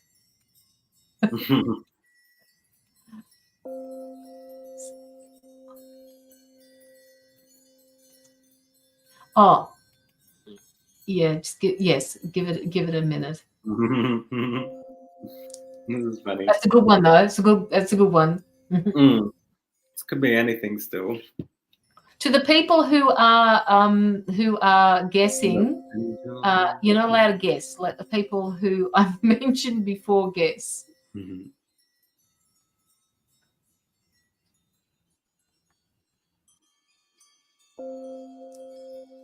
Okay, so we would like to say that, okay, as one of the hints, it has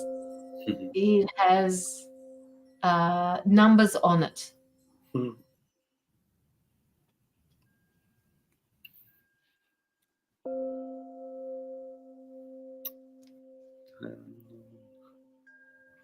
Not clock, not calendar, not dice. And if the wrong person gets this, the ones that I have mentioned, you don't get. I'm not going to put your name up on the screen. Yes, no. It's so hard. You got to like counter. Sending the thought out to everyone. Yes, so am I. I'm sending the thought out. I'll give you one more clue shortly, but keep going, guys. Not angel numbers, not cards, not clocks. And she did a tricky one. Very tricky. I usually make them easy. But people, I'm surprised no one's got it though yet, because they've all guessed some pretty good guesses. So it's like not phone, not radio. It is long. Right. No. Tape measure.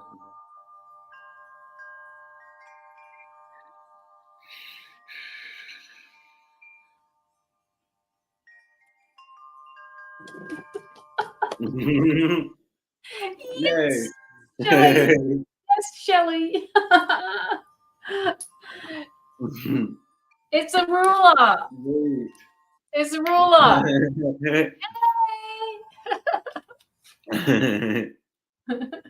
That was good. Thank you for participating, guys. That was a tricky one.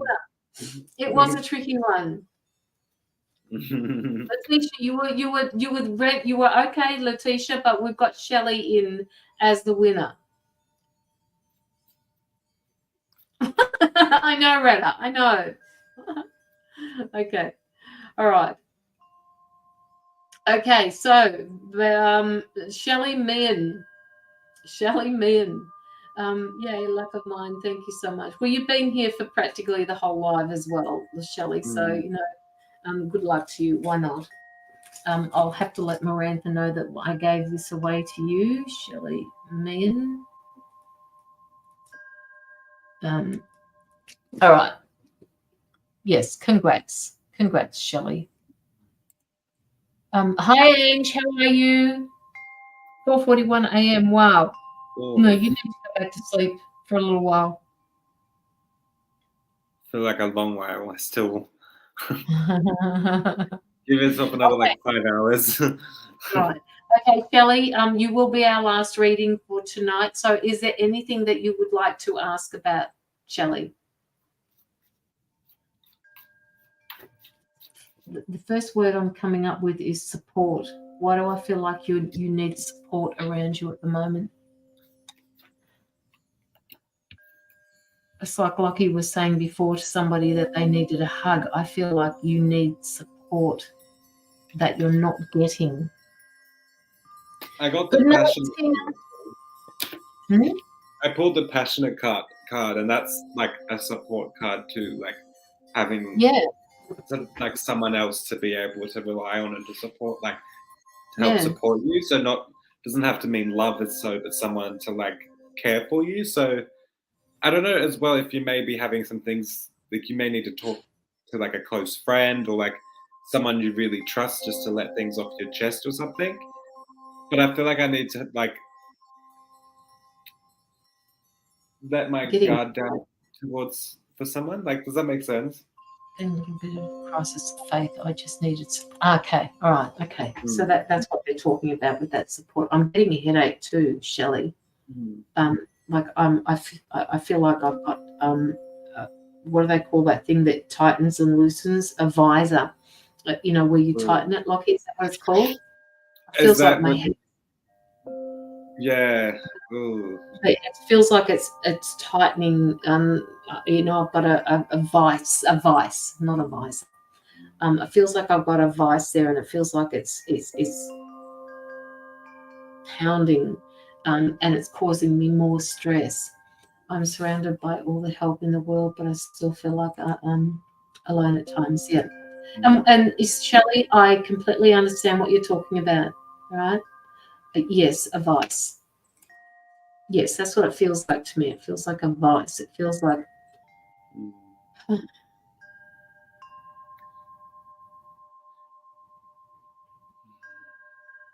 still keeps a lot to herself, even though she releases a lot. There's still so much she seems to hold on to by herself. Does that make sense? Like she holds a lot individually by herself, like just carrying a lot of weight by herself. I feel that. It's almost like she's taught herself from a child that she needs to walk through things on her own, and therefore she crosses off all of anybody's help in order to be able to survive or get through a situation, which a lot of us do, Shelley. I do it. I know I do it. I tend to go to my woman cave or man cave when I have issues that I'm being confronted with. I give people snippets of information, but not completely. I just don't. My mother did not teach me right, so she was jealous of me. Did not teach me right. She was jealous of me. Well, she would be. There's a lot I would love if she could find someone that she can trust to be able to cry in front of. Does that make, like, really cry in front of, and really, like, let her emotions show, because she doesn't even show it to herself. Does that make sense? She hides it even from herself, that a lot of these emotions. So it's like, I need to let it out. Like, and I feel like that this passionate card says I need someone to, like, support me to, like, to be, you know, I need to release to someone that I can just cry in front of and let someone support me. You've just forgotten how, Shelley, because you've needed your strength. And as far as I'm concerned, they're telling me that your strength, you feel that your strength is in not crying, is in not showing people your emotions, and that's how you deal with things. They're asking you to look at it from a different perspective now, because you're changing. As you said before, you feel like you're having a crisis of faith. And you know, you don't feel like you're being supported through any of this. The crisis of faith comes from within. It's that belief of self, and how you deal with that has to come from within. And they're asking you to shift a perspective, because there is no need for you to feel alone when you have your spiritual team around you. You're a spiritual person, Shelley.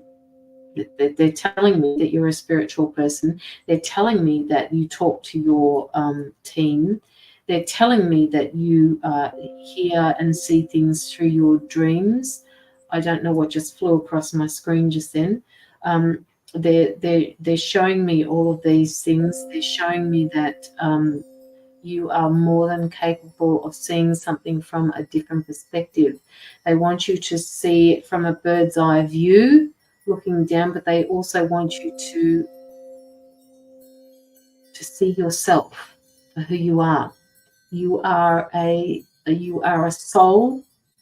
You are a spiritual soul in a human body, having a human experience, not the other way around. So use your soul, use your spirit to guide you through this. Oh, I still feel I'm unworthy, although I know I am does not make sense. I still think I'm unworthy. Yeah, and this has come from something way down.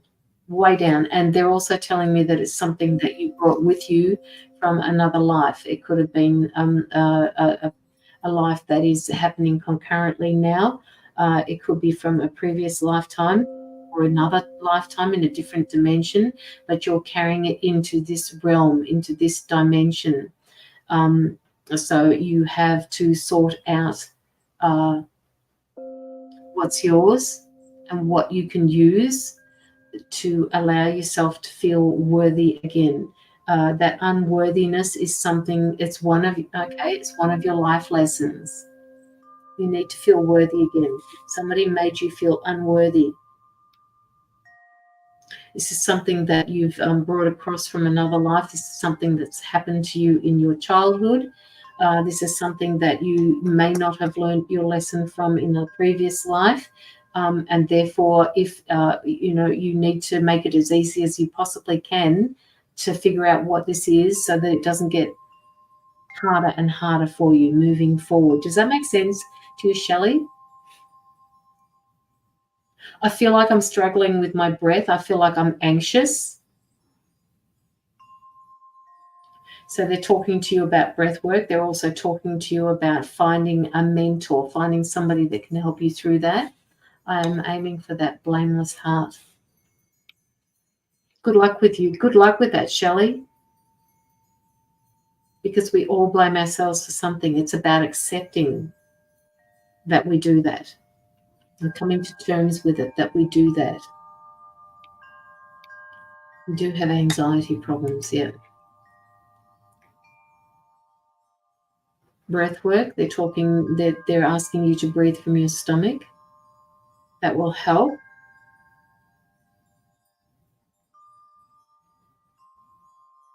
Tune into. Okay, so they're asking Shelley. They're asking you to step into the anxiety and find out where it comes from. My guides are actually saying to me there's something that you already know. It stems from this unworthy feeling, but who and where did this come from? And why did it manifest the way it manifested? Who made you feel unworthy? Who made you feel that bad that you couldn't trust yourself to make decisions? Who made you feel like you're having a crisis of faith? Perfection in our imperfection always. Yeah, we are perfectly imperfect. We are imperfectly perfect. Each of us has our imperfections that we deal with. It's part of the reason why we're here. It's about accepting them though, Shelley. All right? We all have imperfections. It's about accepting those imperfections and knowing that, you know, as to some degree that it's a limitation. It's just the way it is. It's just the way it is.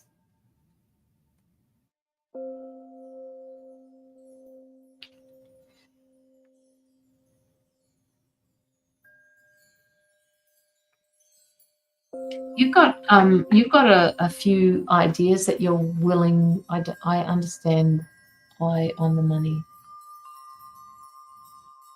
You got a few ideas that you want to put into play, Shelley. But in order to put these ideas into play, you first need to release some of the old ones. No, thank you, Pam.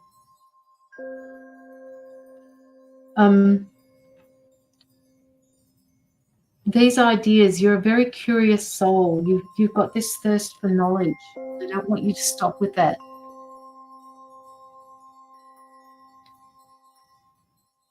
Because this is who you are. So you will get back that crisis of faith that you were talking about before because you are simply curious. I want to write a couple of books. Then start writing them, Shelley. Start writing them. These new ideas, you need to start doing something about them. Start them. Get the pen in your hand. Creative people who are writers generally have to have, they start with this, right? Put it in your hand. See what happens. They're talking to me about automatic writing, Shelley. Keep going. Yes, okay, well, keep going. Keep going with it. And they're saying to pick out words and then start to move into making them into situations, making them into the story, making them into something. I can be a good storyteller, I'm told, but I don't. Put them into plan, all right? This thirst for knowledge that you've got, they're also saying that you can get through writing. You're also a very fair and tolerable person, Shelley. You tolerate a lot more than what other human beings tolerate. They also want you to speak up. Stream of consciousness writing. I am wordsmith. I can write lyrics and poems. Excellent. You'd be a good song person, wouldn't you? Pam, we're finished for the night. Shelley is our last reading. I will be going live on Friday night, but not for long. So if you want to pop in then, it will be around about this time that I start the live on Friday. It's up to Locky if he wants to come along, but he doesn't have to. It's scary on nighttime lives because sometimes I'm ready for bed when you start lives. Like at that time, so it can be hard. It may even be earlier because of that very point. I'm starting to understand that I do stress when I get off live and I cannot sleep. Shelley says, I'm in love with the language of sacred geometry and music. Ah, woman, that could lead you to really rabbit holes. I know. I was going to say her mind's complex, but in a good way, and it's like I also felt like mythical around her, and I felt a lot of like mythology. I felt a lot of like I don't know if you do art or anything like that, but I could imagine that like you'd be able to do some very spiritual art, even, or creativity in a lot of spiritual ways. I just feel like even channeling. If you write and you channel, you're channeling some deep and heavy energies, but in a good way. Like you channel deeply in whatever you do. It's very deep, if that makes sense. You don't do things half-assed. It's very deep every time. No, I was just about to say she doesn't do things by half. No, she doesn't. And her mind is so complex. Personally, I couldn't keep up. I would struggle to have the mindset because I do not keep up with the things that you can keep up with. But like, yeah, your mindset.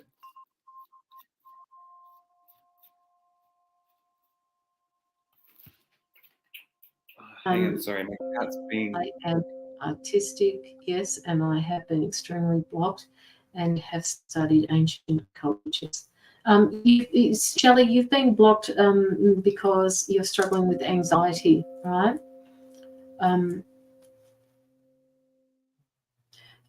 Okay, so they're saying to me that was done deliberately because they wanted you to slow down so that, okay, now they're saying to me, and they use this a lot, back to basics, Shelley, back to basics. Right, you can't jump in the deep end. Right? You have to start walking from the shallow end. A water trine full of emotion, yeah.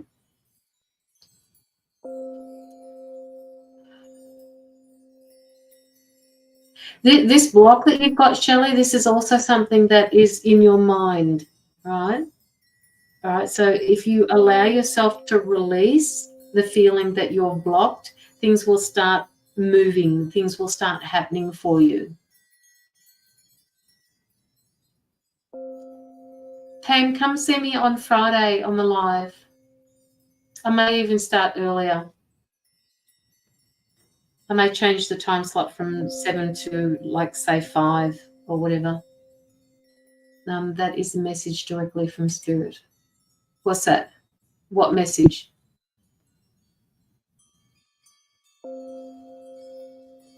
Change my belief system, change my will. Yes, yes. Locky, I'll hand you over to, I'll hand Shelley over to you if you can give her something, and then we might call it quits. Instantly pulled the passion card again. So I refreshed it, restarted the deck, and the first card that came out again was passion. So, sorry, my cat.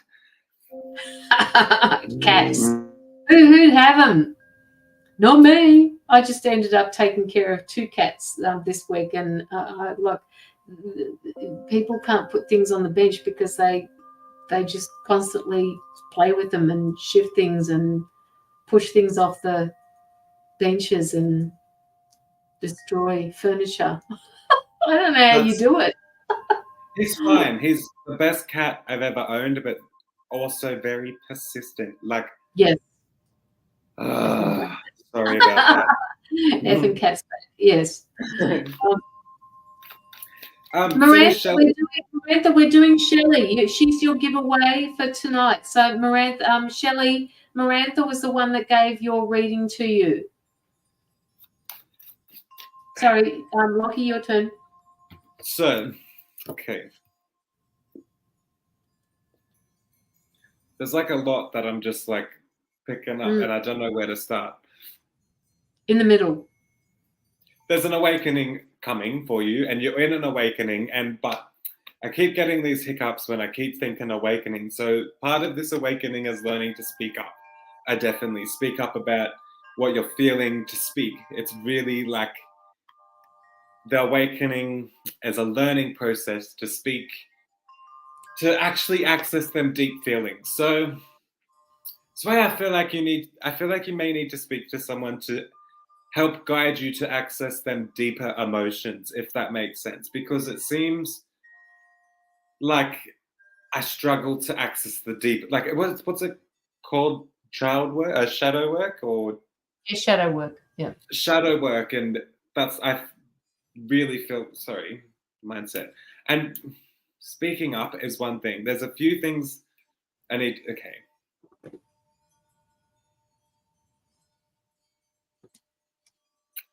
I have to let go of a lot, and I have to like speak up. There's a lot that I have been asserting myself a lot that I am on. Yeah, awesome. So I just feel I need to just release everything to someone, and the passionate card, it just tells me that I need support from someone that like I can truly like love, like family, like a best friend to release to. There's a lot of like, sorry, keeps going back to just a lot. Like I keep my mind. It seems to be something that's been reoccurring throughout your life, like whatever. Trying not to go too deep either. Sorry, yeah. Trying to like hold myself back from going too deep and too personal. So a lot of it is resurfacing emotions that have just continue out throughout your whole life. And there's been a point in your life you feel like you've had to just been slammed with a lot, then left to deal with a lot of shit on your own. Does that make sense? You've had to pick up the pieces by yourself, so to say. You were left with a heavy bag on your shoulder, and then you've had to learn yourself how to release that bag. Yes, we all yeah. Mm. You've had that moment. I feel like there's been memories that have resurfaced. So this is where there's a deep emotions that I need to release. Where you said you've only cried like once every 10 years, like that. I need to release that. There's something that in there that I need to release, and I feel like that's going to happen with this awakening that keeps coming in, that I see for you, that you're currently also going through. It's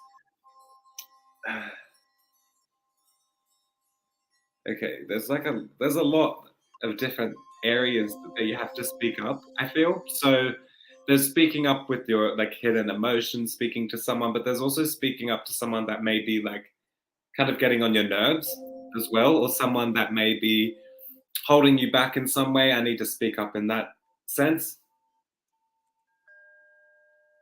In the same sense, yeah. So there's a lot, and that's yeah. There's so much that just keeps resurfacing, and I can't quite let out that exact emotion that I'm feeling.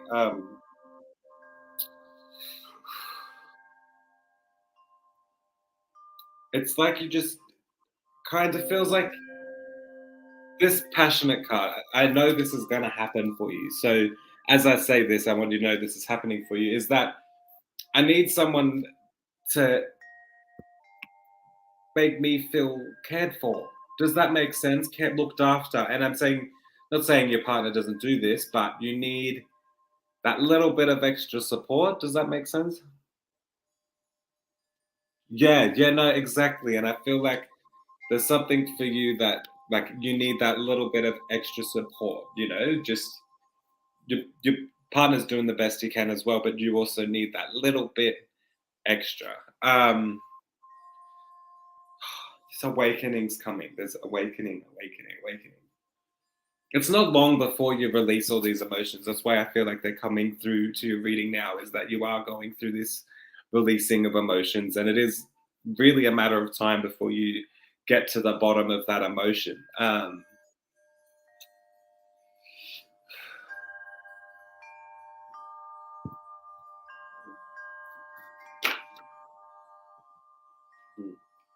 Yeah, see, there's also going to be some sort of, I'm not too sure if there's a situation that's been weighing you down at the moment. Like, I feel like there's someone that's weighing me down.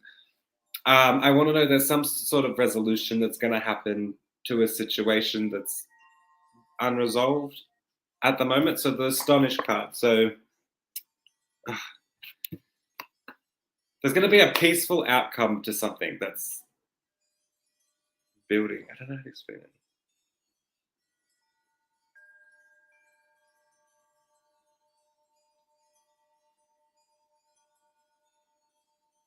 There's just some sort of peaceful outcome to something.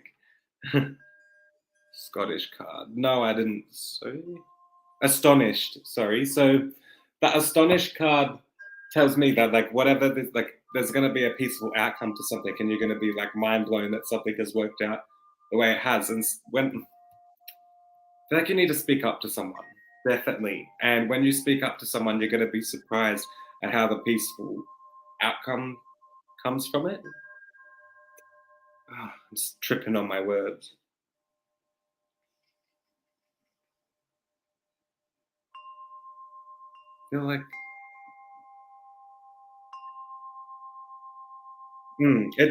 it's like you need to speak up.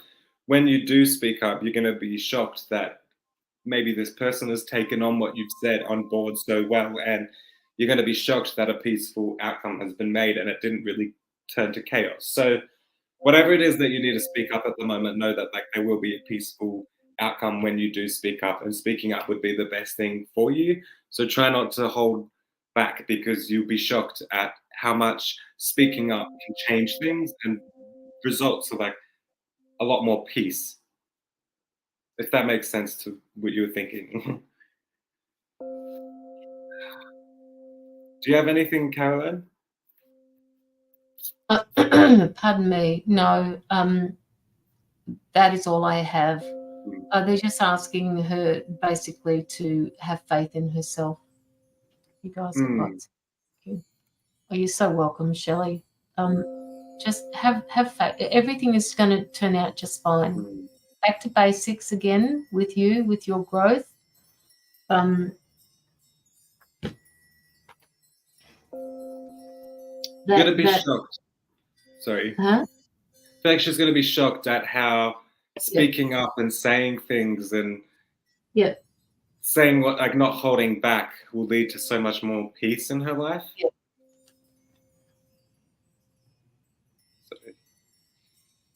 I just get this feeling, Shelley, that once you've moved through this, that you're going to actually be teaching other people spiritual stuff. It's like because you conform to anybody's regulations or rules, and you have your own way of teaching. Once you move through this rough patch that you're going through, that you'll be teaching other people how to move through their own spirituality. Given the fact that you've been through what you've been through, you know what things they're going to come up against. So you'll be able to walk them through that. You're going to teach people how to forgive themselves. You're going to teach them how to be compassionate to themselves, because you will have gone through that all yourself.